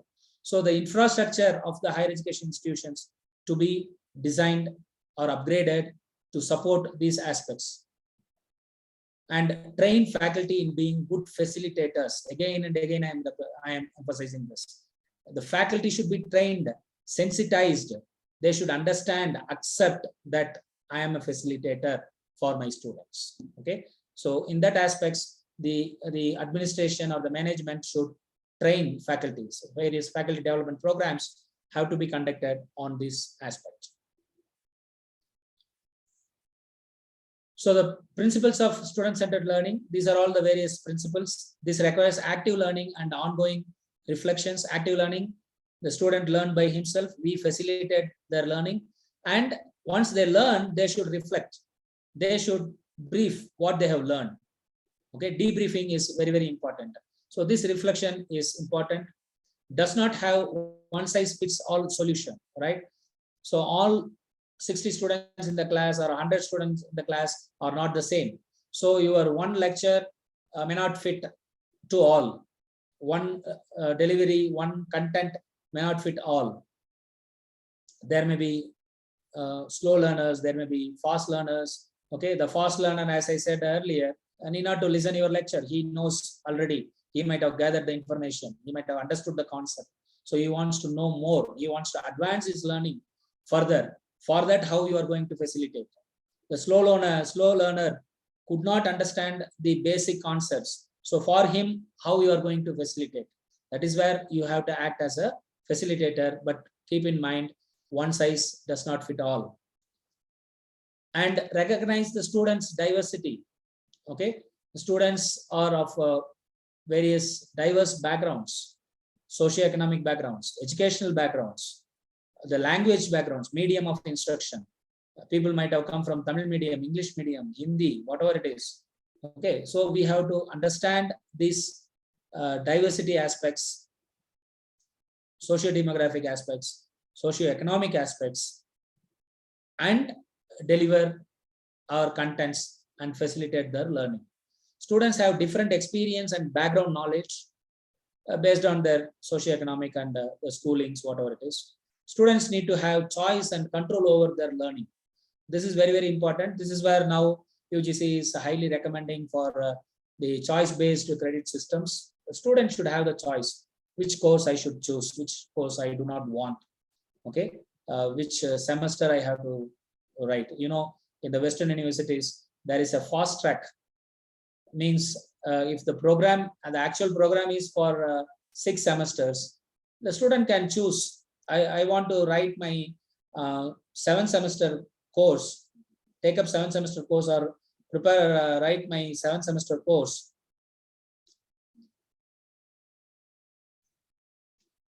Hello, sir. Hello.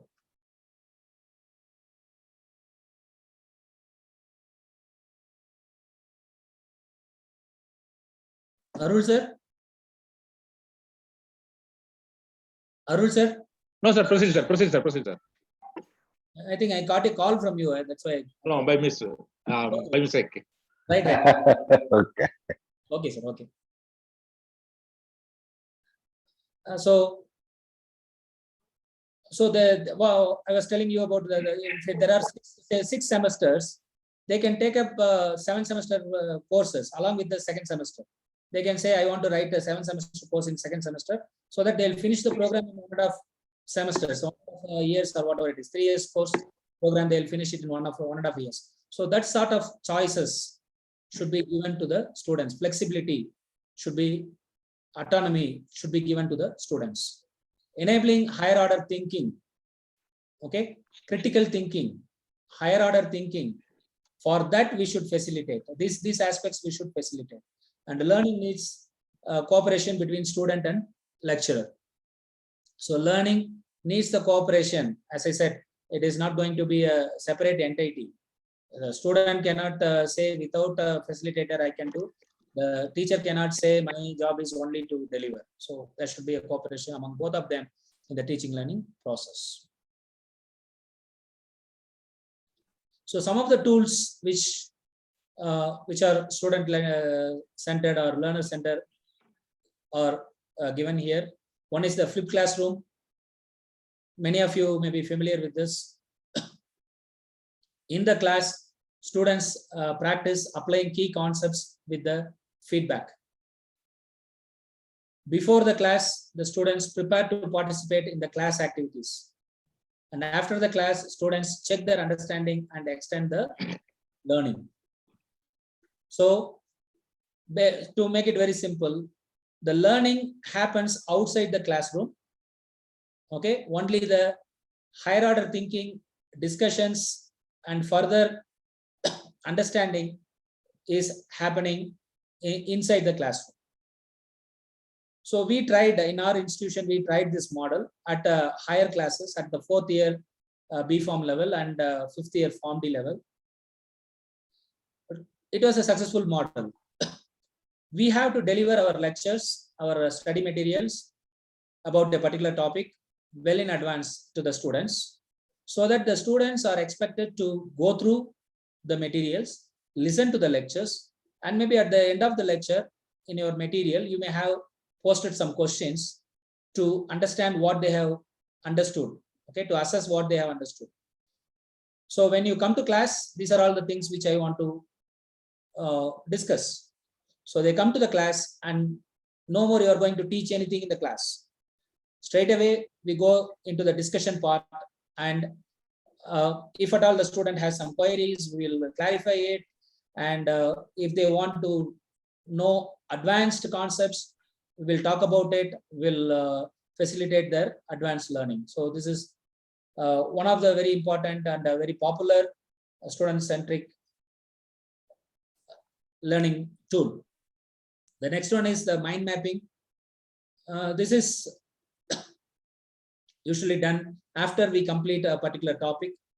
This is the mind map which I have done in my class. After I completed a topic on oral drug absorption, this is the chart paper in which this is my handwriting, oral drug absorption, which I have written. Then I'll ask the students to come one by one and to expand this tree. So one student might have come and written a dissolution or active diffusion, a passive diffusion. So this tree, each one of this concept is written by different students. So this grows as a tree, and this will be about 45 minutes or 1 hour exercise. At the end of this exercise, if you look at the entire on oral drug absorption,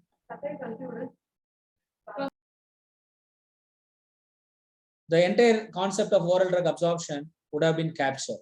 So at the end, I take a picture and then share with the students. So it will be a ready reference for the students to learn or look back that particular topic. They need not to look at the pages and pages of books in the books for this topic. Implementing the technology, the same mind mapping can be done by using softwares. This is a Mind Master is the software. It is the free software which is available. So if your classroom has the technology to use this software, so this is again the same topic. I have put it in the classroom, and I ask the students to come and do it by using the software. All sort of tools can be picked up from this software, and the same tree can be. You can see this is the handwritten. May not be very legible, very pleasing for studying, but if you are going to use the software, it will be very clear. So more useful, it is going to be more useful to the students. And the next important student-centric aspect which can be adopted is simulation based teaching. So we can develop simulation labs. Okay, being a pharmacy college, this is our simulation pharmacy, a community pharmacy, which is simulated. So here we train the students with the simulated prescriptions. So both are students. One student which are with the student with the apron acts as a pharmacist, and the other student acts as a patient. So the patient actor gives the prescription, and the pharmacist actor responds to that. All these activities are captured in the camera, and in the next room, the other students along with the teachers will be just watching what is happening in the simulation lab. And once this activity is over, okay, we call the student who acted, and then replay the video. Okay, whatever she has done or he has done, we'll replay it, and we'll point out where is the mistake, what they have done, where they could have done much better. Okay, where they have done very well, we can appreciate. So all these activities can be done. So simulation activities are very, very important. This is again, as I said, kinesthetic, doing something. Say for example, here the pharmacist is giving a counseling to a patient. Both are actors. She's giving a counseling for, say for example, type 2 diabetes. If I give a piece of paper to student and write the counseling points for type 2 diabetes, I'm sure 10 out of 8 students will write very nicely all the points as it is in the book. They'll write all the counseling points. But the same student, when I ask them to sit as a pharmacist and put across a patient and ask them to counsel, they don't do. So what they write is different. It is their knowledge. What they write is their knowledge, but what they do is their skill. So this is what we should understand. We definitely develop their knowledge. We provide them knowledge, but we fail miserably in improving their skills. So if you want to improve such skill sets, it can all happen only through experiential learning, experiential education, for which these sort of simulation labs will be very much useful. And we have also adopted another model called modular teaching, especially for the 5th year Form D students at the internal examination level, not at the university level. We could not move to the university level because of various administrative issues. At internal level, what we have, they have 3 subjects. For example, the 5th year Form D students are having 3 subjects in the 5th year. So first 3 months is their first sessional period. There we have 3 terms. First term is 3 months, second term another 3 months, third term another 3 months, let us assume. Now the first term 3 months, first month is 1 subject, second month is 2nd subject, third month is 3rd subject. This is called modular teaching. First month, 1 month, the complete 4 weeks, they are dealt with only 1 subject. Only 1 teacher will be dealing that subject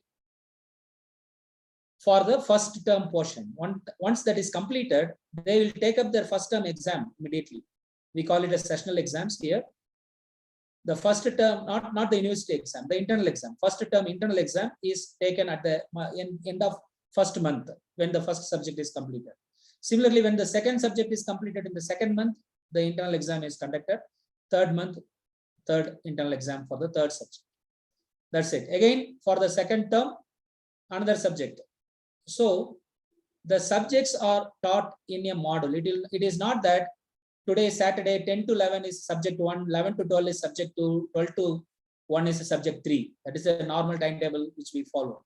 That is how we follow. But in modular teaching, we teach only 1 subject. Students welcome this very much. We just started as an experiment.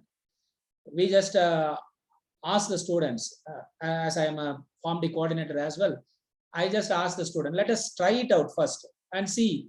If you are comfortable, we will continue. Otherwise, we'll go back to the normal scheme. We tried for 1 term, and at the end of the term, we got the feedback. Believe me, almost 99%, maybe 1% of the students did not like, but 99% of the students like this model, and they said, well, let us continue this. And this has been continued to the next batches also. And almost for the last 3-4 years, we are handling this 5th year Form D students in the modular teaching model. It's a very successful model, and the outcomes are also very good. Because what the student says, when we simultaneously study 2-3 subjects, it is very difficult to concentrate. But when we concentrate on only one subject, in depth we learn, and we write the exam, we finish it off. We don't have the tension of this subject now. So we move to other subjects. So it is more comfortable for them. So their learning capacity, their learning levels are increased by this model. And student learners center, these are some other examples of active learning methods. Think, pair, share. So what here we will do is we'll give one topic to 2 groups.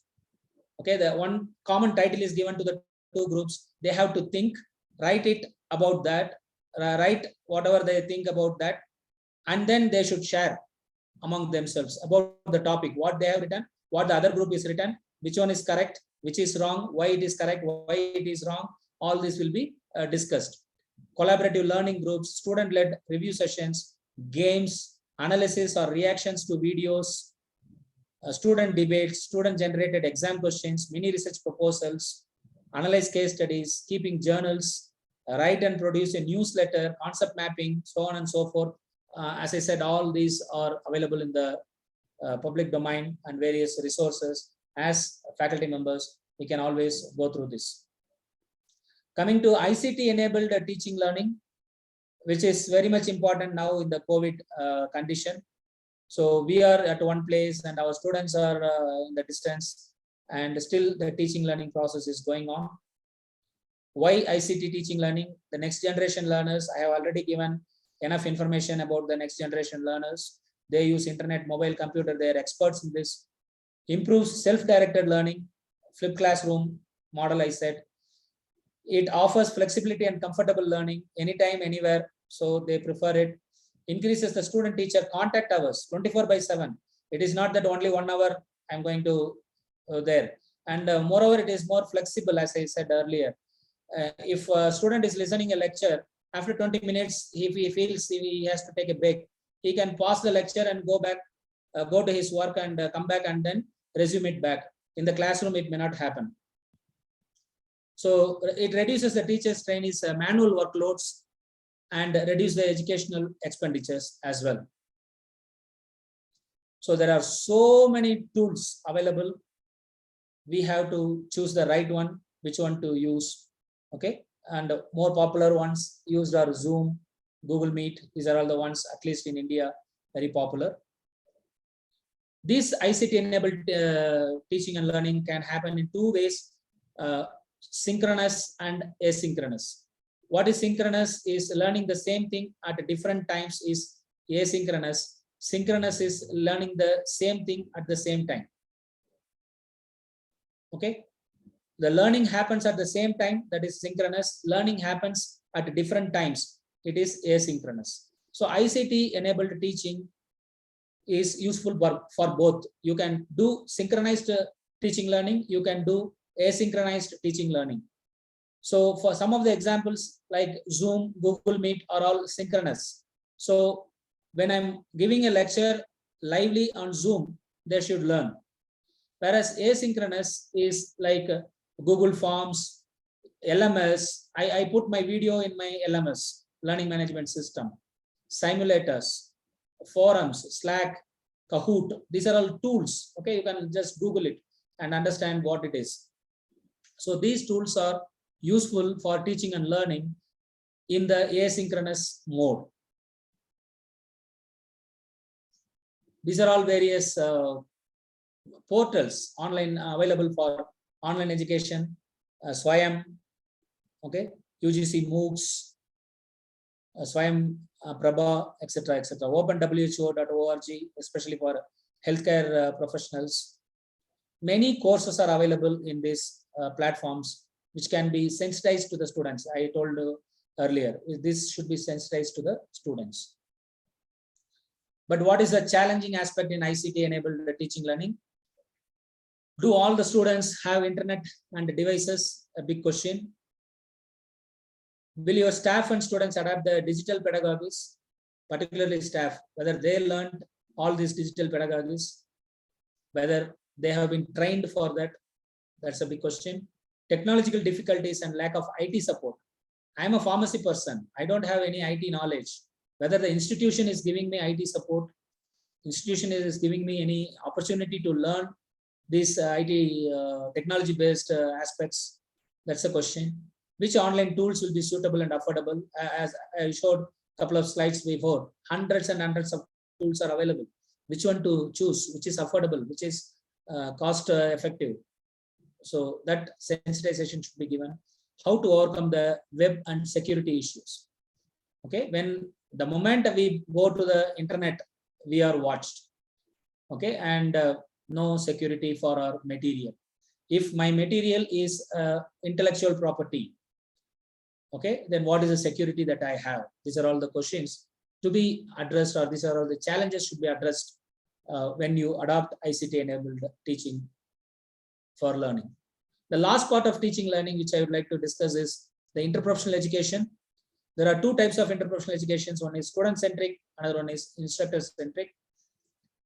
In this, the educational environment is two types. One is classroom, another one is the experiential setting, maybe your laboratory or simulation setup, whatever it is. I just give our experience for student-centric interprofessional education.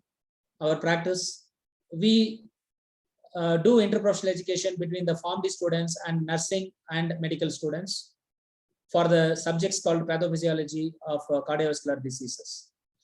This is the subject content. Pathophysiology of cardiovascular disease is the subject content. This subject content is delivered.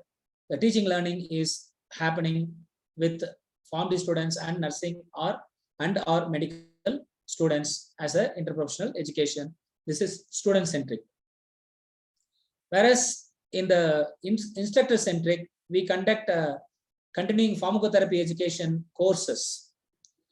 We invite the experts, the medical doctors or the experts from different specializations to deliver lectures of 1.5 hours each. And there will be 20 lectures in a year. And 20 into 1.5 hours is that 30 hours. At the end of the student who attends a series of all these 1.5 hour lectures, 20 lectures for 1 year. At the end of the year, he will get a value added certificate. So this is instructor centric. Coming to educational environment, we conduct in the classroom the pharmacotherapy coursework on one day. We take a particular topic. Say, for example, cardiovascular diseases. If you take the pathophysiology of cardiovascular diseases is discussed, followed by pharmacology of cardiovascular diseases is discussed, followed by pharmacotherapeutics of cardiovascular diseases is discussed. And then there will be a case presented by the students about cardiovascular disease. And who will be the audience? The other students, along with the physician, a nursing staff, a pharmacist. Okay, they'll be evaluating the student, discussing with the student. So it's a kind of interprofessional education. We learn from the doctors, we learn from the nurse, and vice versa. Also, it may happen. We need certain competencies for this interprofessional education. We need the knowledge competencies, basically. We need some skill competencies like team leadership. Conflict resolution is very, very important because we are going to work with other professionals. If I want to work with a doctor or a nurse, okay, there will be a professional conflict. Not only among us, among the students. When you ask your pharmacy students to sit with medical students, or medical students to sit with the dental students or nursing students, or engineering students to sit with medical students. So it is not necessarily within the health institutions. You can have interprofessional education between the engineering student and the medical student. Okay, to understand, the medical students will understand the engineering concepts, and the engineering students will understand the medical concepts. So when you do so, there will be definitely conflicts, and we should be mature enough to handle these conflicts. And attitude competencies, moral, shared vision, okay, these are all important. And primary teamwork competencies like mutual trust, as we both are from different professionals, we should believe each other, we should respect each other to bring this successful model. There are some barriers, of course, for interprofessional education. Academic requirements, there should be academic requirements. Simply, I cannot make interprofessional education between one program to other program. There should be a requirement. Now I said medical and engineering. Definitely there will be a requirement. Engineering student who are in the designing the medical equipments, machineries, medical machineries. Okay, I'm not getting the exact term. Maybe electronic equipments. Okay, they are basically engineers, but they are preparing the or they are designing the equipment for medical needs.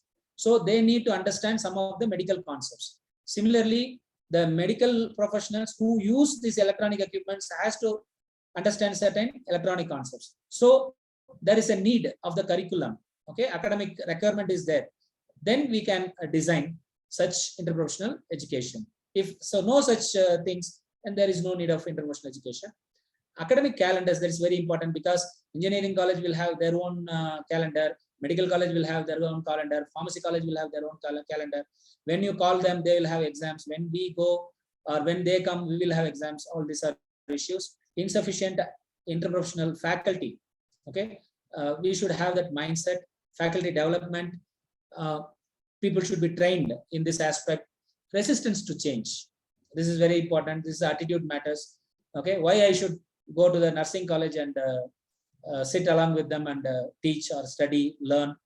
This attitude matters. And time commitment. These are all some barriers. So I think I have spent enough time to speak about the teaching learning aspects, how we can adapt various innovations and best practices. Coming to assessment, the last part of this second criteria. One important new assessment technique which we have adopted in our university is OSCE and OSPE, Objective Structured Clinical Examination or Objective Structured Practical Examination. You can see this photograph. He is an actor. She is a student who is undergoing this examination, and she is a faculty with the checklist. He is a faculty with the checklist. He is the actor, and she is the student. Now what's happening is, these are different stations. The students will come to this station. A particular activity is given in this station. Say, for example, this girl will be acting as a medical doctor. Okay, as soon as the student comes, she will introduce herself. I am so and so. I am a doctor. I have a patient. The patient has this problem. Can you help? Can you suggest some drug for this patient? That is what the actor will do. And now the student can use any resources what they want, but they have to give the response to the actor, to the doctor. And basically, we assume that she's a doctor.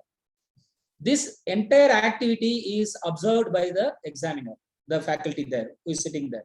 And there is no interaction between the faculty and the student in this examination. Believe me, this is an examination, but there is no interaction between the faculty and the student. What is done here is the faculty has a checklist.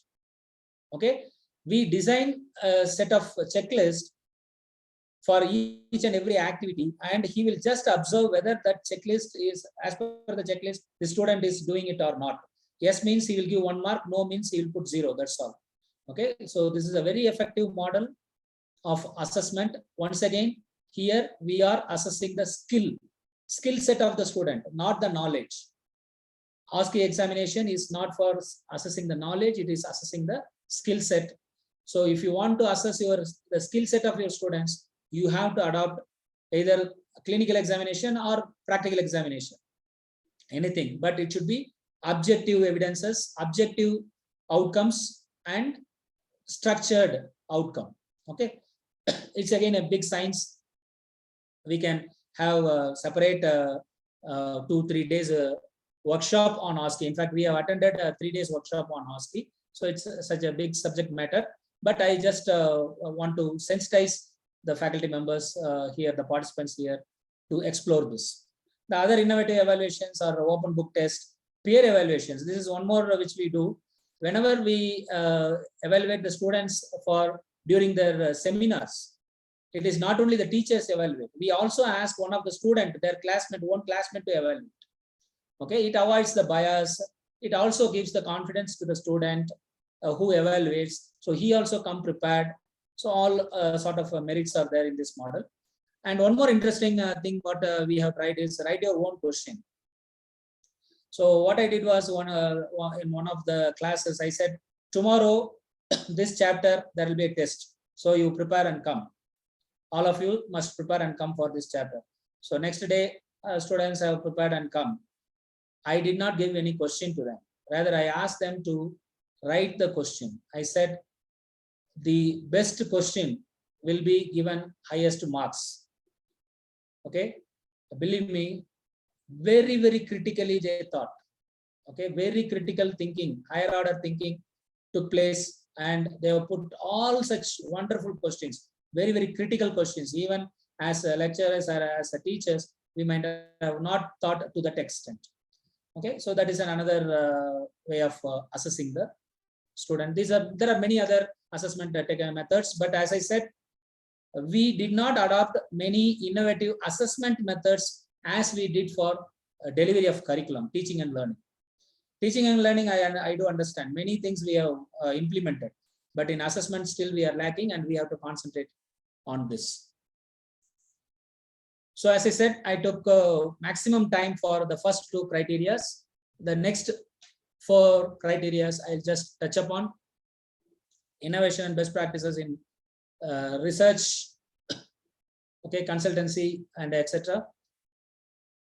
Some of the best practices could be establishment of the special interest group. For research, it is better to establish special interest groups on research. Establishment of this special interest group may have multidisciplinary. It may have an engineer, it may have a doctor, dentist, nurse, pharmacist. Okay, but they have a common interest of developing a product or whatever it is. So establishment of research centers to promote faculty research. Okay, the research centers are Center of Nanotechnology. Okay, center of biotechnology, anything. Research fellowship for research scholars and PG students to encourage them. Okay, to bring in more research scholars into the higher education institution, because research is a very, very important component of higher education institution. And we all know, even in the NAC, the highest marks are given for the research. So you need the manpower for research. Manpower is your scholars. So how will you bring your scholars? So we have to think about providing fellowships. Seed money for research to the faculty members. Okay, so for faculty members, the higher education institutions can give a seed money to initiate a research. Based on the outcomes of that seed money research, they can go for higher funding to the funding agencies. Conference fees, travel bursary for attending national and international conferences for both faculty and scholars can be given. Financial support for publication fee. When the faculty members are publishing in indexed and very good impact journals, financial support can be given if any publication fees are there. In-house research symposium and presentations are conducted. Allocation of research budget for all these things in the administration or in the management. Definitely there should be a separate allocation for the research budget. Interdisciplinary research, very, very important. Publishing research compendiums. Okay, one particular area. Suppose if you have 100 publications in one particular area, then make it as a compendium and then publish it from the university side. In the NAC, it has a marks, separate marks for that. Publishing research brochure to attract more consultancy clients. Web links to online journals, which will be helpful for the researchers and research scholars. And coming to extension, adapting the villages, schools, all these things generally people will be doing, and social service programs under own NGOs. There are top 10 measures to enhance the research quality outputs. Funding for research, either external from government agencies or industries, or the internal from the university side itself. Funding has to be done for the research aspect. Infrastructure for research. This funding should be used for establishing specialized labs, central research facilities. For this, separate fundings are available like FIST, MODROB, etc. Manpower for the research, I have already mentioned, research fellows, research-oriented faculty should be appointed. This is very, very important. One of the biggest problem with the higher education institution is everything is expected from everyone. A faculty should be very exemplified in teaching. He also should be expert in research. Unlikely. Okay. There are faculties who are more research oriented. So appoint such faculty to improvise your research. There are faculty who are more academic oriented. Use this faculty for your delivery of curriculum and etc. etc. So that sort of strategies should be thought about in the higher education institutions. Policy for research is very, very important. A unique policy for each and every higher education institution should be there. Basically, this is where in the policy only you will be talking about the seed money, grant, or the travel bursary. All these things are coming into this policy. Incentives for research, in-house best researcher awards. You just give an appreciation letter or a certificate to your researchers. Okay, the researchers who have got highest number of publications or highest impact factor, highest citations. Okay, you identify them, give them certification, recognition, awards, incentive, and increment, whatever it is, as per your policy, that will be given in the policy. Collaborative research, interdisciplinary research, then contextual and need-based research. That is very, very important. Okay, what is required today? Only then it will be we will be able to publish it. We'll be able to get citations. We'll be able to get grants. All these things. If you are doing outdated research, there is no use. And translational research. Every research should reach ultimately it should reach the common man. Okay, the public. If it is health sciences, to the patient. So such translational research should be done, and any research which we do, integrity should be there and ethics should be followed. So these are the top 10 measures higher education institutions should follow as a best practice for the research component. And coming to the fourth component, infrastructure. Basically, if you want to implement whatever we spoke in curriculum and teaching and learning, you should have ICT enabled infrastructure in teaching learning areas like classrooms, laboratories, demonstration rooms, tutorial rooms, whatever it is. High-speed internet connectivity in the campus is a must today. Digital attendance capturing system, maybe fingerprinting, face reading devices, barcodes, anything. Digitalized library, ramps in the strategic points, software packages like statistical softwares, research specific softwares. Okay, such softwares should be provided. Database licenses, simulation labs with high fidelity simulators. Okay, high fidelity simulators means they are machines. Basically, these are machines which will respond. Okay, say for example, human simulator doll. Okay, we call it as manicure. So this will respond. You can increase the blood pressure, you can decrease the blood pressure, all such things can be done. These are called high fidelity simulators, which are all controlled by the software. So such simulation labs should be available. Model instruments, premises, business models, etc. As I said, we have a model pharmacy. Maybe engineering college may have a model in one particular section. Okay, any welding, whatever it is. I am not familiar with that. So such model premises or labs can be designed, business models can be designed.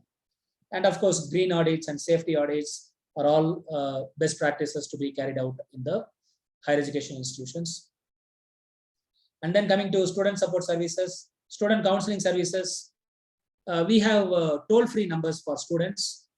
So for any counseling which the student feel, for psychiatric or psychological counseling, for anything, they can use this toll-free number.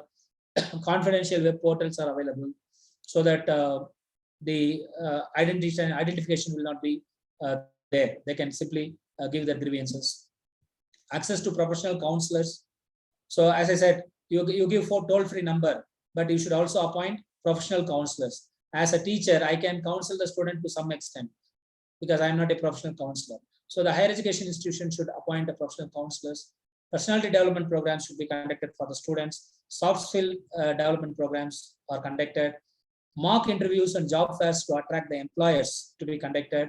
SMS information to parents. Traditional days celebrations like Pongal, Diwali, Onam, Christmas, whatever it is. Celebrations of national important days like Independence Day, Education Day or Republic Day, all these things. Participation of students in academic research and administrative committees. This is very, very important in the good practice in the student support services. Keeping the student as one of the member in the committees where we take decisions, wherever the regulatory permits. Okay, you cannot keep them in the board of studies because maybe as per regulation, the student cannot be the member in the board of studies. But wherever the regulation permits, say for example, we have students in the hostel committee, we have students in the academic committee itself. So they also participate in the deliberations, in the decision making. Scholarship and loan facilities to students, insurance, entrepreneur development cells, which is getting momentum and government is giving more importance to this. Ready access to the faculty and administrators, feedback systems, which is very, very important support system for the student. Preferably in the online system, this should be analyzed and remedial actions should be taken. And last one, governance, leadership, and management. One of the good practices should be diversified experts on the board of management, which many universities may not do that, but it is important to have diversified experts in the board of management. Faculty and staff representation in the governing body or the board. Periodic meetings at all levels, top to bottom line, and dissemination of information by two-way. This is very, very important. This is one of the best practices which we have in JSS Ahar. Suppose today the board of management, which is a topmost body, highest body of the university, deemed to be university. Today, if the board of management meeting is happening, maybe within a week's time, every faculty will come to know what are all the key matters discussed in the board of management, what decisions were taken, what information has been communicated to the different people. Okay, this information will be disseminated. There is a mechanism for this. Similarly, whatever the discussions that are happening in a staff meeting at a college level or at a department level, if required, it will go to the university level meetings, to the academic council or whatever it is. So this is very important in the governance of a higher education system. Leadership development programs for the heads of the departments, officers of the universities, and second line leaders, which is very, very important. The second line leaders should be groomed. So for that, various leadership development programs have to be conducted as a good practice, best practice. Digital communication and filing, digitalization of all the governance processes, digitalization in the admission process like online application, online entrance test, interviews, etc. Digitalization of the examination process and proceedings. And finally, participating in ranking, rating, and accreditation of various national and international agencies. The governance, leadership, and management of higher education institutions should and must encourage the colleges and departments to participate in ranking, rating, and accreditation processes of various agencies across India and international, which is very, very important because it is as it was given in my resume. I work for, I'm the member in these agencies, all these accreditation and ranking, rating agencies. I'm one of the member at university level as well as at the college level. It's my personal understanding and observation that many of the quality aspects in the teaching, learning, and assessment have improved because of the exercise of our ranking, rating, and accreditation processes. So this is a very important thing that the governance, leadership, and management of higher education institutions should encourage the departments and the colleges to go for such accreditation, ranking, and rating. These are all some of the ranking rating. Just for example, I just try to list it out, not for any other purpose. JSS Ahar has been graded A+ by NAC with a 3.48 CGPA. Our PharmD program is certified. We have got an international certification from ACP USA. JSS Ahar is at 34th rank in NIRF 2022-21, and we are in top 40 the last 6 years. JSS Ahar is just 12 years old, 11 years old university. So we are in top 40 for the last continuously for last 60 years. And similarly, both the pharmacy colleges under JSS Ahar and are the top 10 for the last 6 years. ARIA, we are in band A. We have gone for QS Asia ranking, 98th in Asia, 37th in India, first in paper per faculty. JSS Ahar is first in Asia ranking, 14th in citation per paper, 19th in student faculty ratio.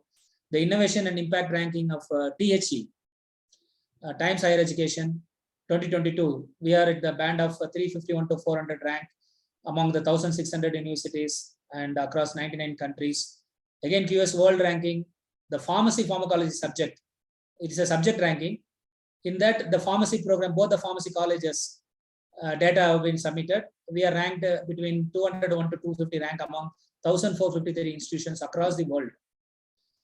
Apart from this, we also, the institutions are having ISO, NABH, NBA for various programs, hospitals, etc., etc. An exclusive office and a deputy director for Bureau of Quality and Statistics has been appointed at the university, apart from the IQAC. This is a separate office apart from IQAC, which is taking care of all this QS ranking and THE ranking, all these things, who is coordinating. And there are identified coordinators from the constituent colleges and department. As I said, I am coordinating from this, the JS College of Pharmacy, Ooty. Similarly, every constituent college has coordinators. And this is how the best practices are being put in the JSSR system. So with this, I thank for your patient listening. I think the time given for 2 hours, in the 1 hour 45 minutes I have taken. So once again, I take this opportunity to thank the Vinayaga Missions University and Vinayaga Missions College of Pharmacy, its principal, and my good friend Dr. Arul, especially the AKC coordinator of Vinayaga Missions University, for having given me this wonderful opportunity to share my views and thoughts about innovation best practices in higher education. Thank you, one and all. I'll be happy to take up if any questions are there. Thank you, sir. Thank you very much. Now the session open for the QA. So those who are having any doubts or clarifications, you please post your questions in the Q&A section. And we can say that is the answers can be sent to them, sir. Arul. Sir? Once they have put the questions, yeah, and the answers can be sent to them, and it can be published in our website. Yes. Now, some questions, if possible, we can now itself we can answer. Yeah, now itself we can clarify it. If anybody is there, immediate questions. Chat box, did you open that one, sir? Yes, sir. Chat box, no questions, sir. No questions, sir. That's why question and answers, it was not reported anything. Yes, sir. Okay. Because as Arun told, it is already patient listening to everybody. Okay, Arun. Generally, only two possibilities, sir. If there are no questions. Yes, Either this is the second category only, because I can understand that the constant capacity of the delegates. The lighter side, sir. It is on the lighter side.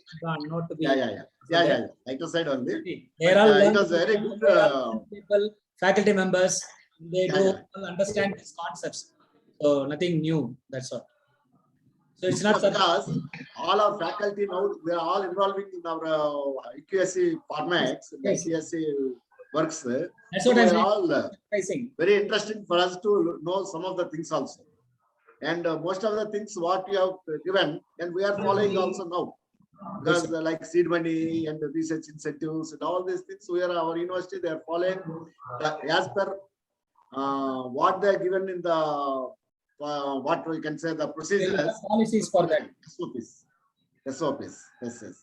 Arul, we can go for the vote of thanks. Yes, sir. Yes, sir. Okay, sir. Okay, sir. Yeah, The director, sir, shall we wind up? Yes, sir, you can Yes, sir. Thank you, sir. Thank you, sir. share the feedback link.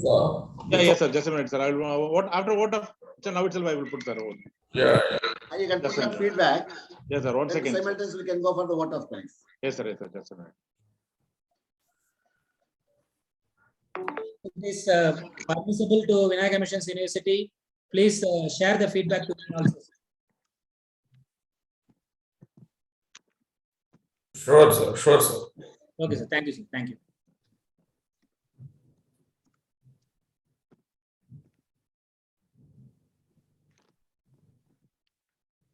Daddy.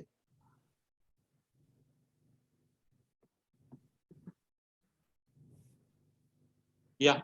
So now it's the time for vote of thanks. So first of all, I would like to thank our beloved Vice Chancellor for giving permission to start the quality webinar series. And I am also thankful to Dr. P. Gnanasekhar sir, Director IQAC, for giving permission to host the first webinar on this quality webinar series by our Vinayaka Missions College of Pharmacy. Thank you, sir. Next, I would like to thank our resource person, Dr. KP Arun, Associate Professor of JSS College of Pharmacy, Ooty, for accepting our invitation and gave the lecture on innovations and best practices in higher education institutions on today. So Dr. KP Arun is always our best friend and a partner of me and our college, and motivated our staff members and students through various webinars and seminars frequently. So once again, I am thankful for your nice talk, sir. Thank you very much, sir. Next, I would like to thank our principal, Dr. B.S. Venkateshwarlu, sir, for arranging the resource person. He only chosen that KP Arun, sir, and also in all aspects of conducting this webinar in a successful manner. Thank you, sir. Thank you very much. Next, I would like to thank all the respected dignitaries, respected university officials, head of the institutions, head of the departments, IKC coordinators, and other faculty members for their active participation. So the members, those who attended the seminar, is around 273, and about 260 is always maintained from the starting to end point. Thank you for all participants. So I am also thankful to Dr. Murugan and Mr. Suresh of IT section of Vinayaka Missions Research Foundation for their arrangements. Thank you very much. Thank you one and all. Thank you, sir. Thank you. Yes, sir. Thank you, sir. Thank you. Post the feedback before closing. Yes, sir. Already put it, sir. Once again, I will paste it, sir. Thank you, sir. Thank you, sir. Thank you, Arun. Thank you. Thank you. Okay, Thank sir. you, Arun. Thank you. Arun, thank you. Thank you, sir. Thank you, sir. Okay, sir. Okay, sir. Okay. See you, sir. See you in some time. Yeah, sure, thank sir. you, Sure, thank you, sir. thank you, thank you. Yeah. I'll call you. Sir, Arun, sir, your presentation that PPT we need, sir. Yeah, I will send you the mail. Yeah, sir. yes, please. Arul, இது வரல இன்னும் அந்த feedback இது வரல. போட்டேன் sir.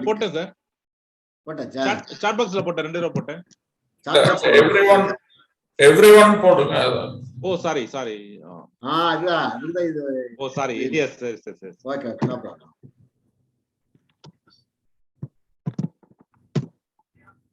Yeah.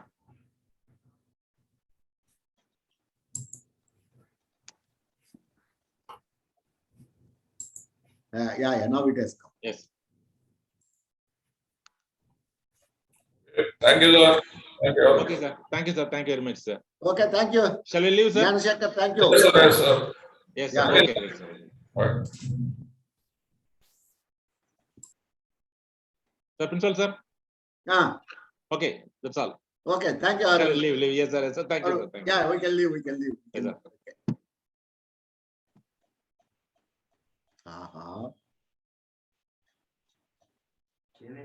అది నేను feedback ఇచ్చేయకుండా వెళ్ళిపోను.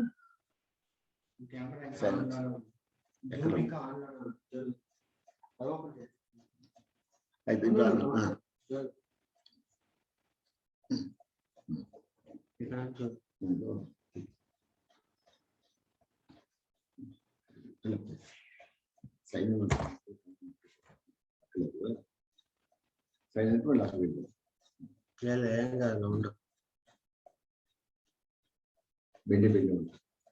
బెండి ఉంటుంది కబీర్లో సినిమా కూడా ఉంది.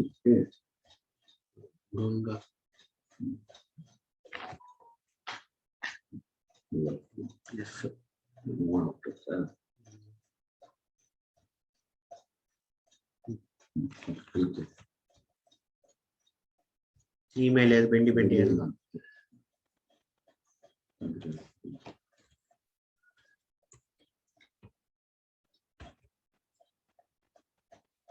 Principal.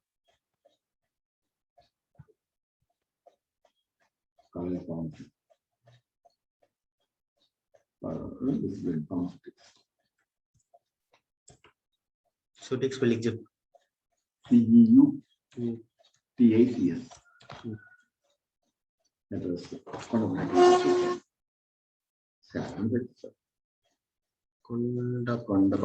Patti. Kondapan CI. MAICKEN. MAICKEN. Kondapan Patti.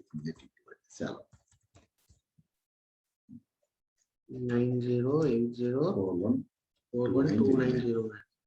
And may explain to explain. What Daridra know that yes and give credit rating to resource person. What did you learn from the second webinar of quality webinar series? Right? Arrangements made excellent. Yes, sir. Queries, if any. No, Gada.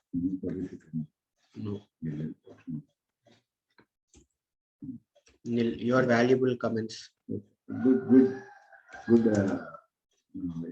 Informative and good. Informative. Sir.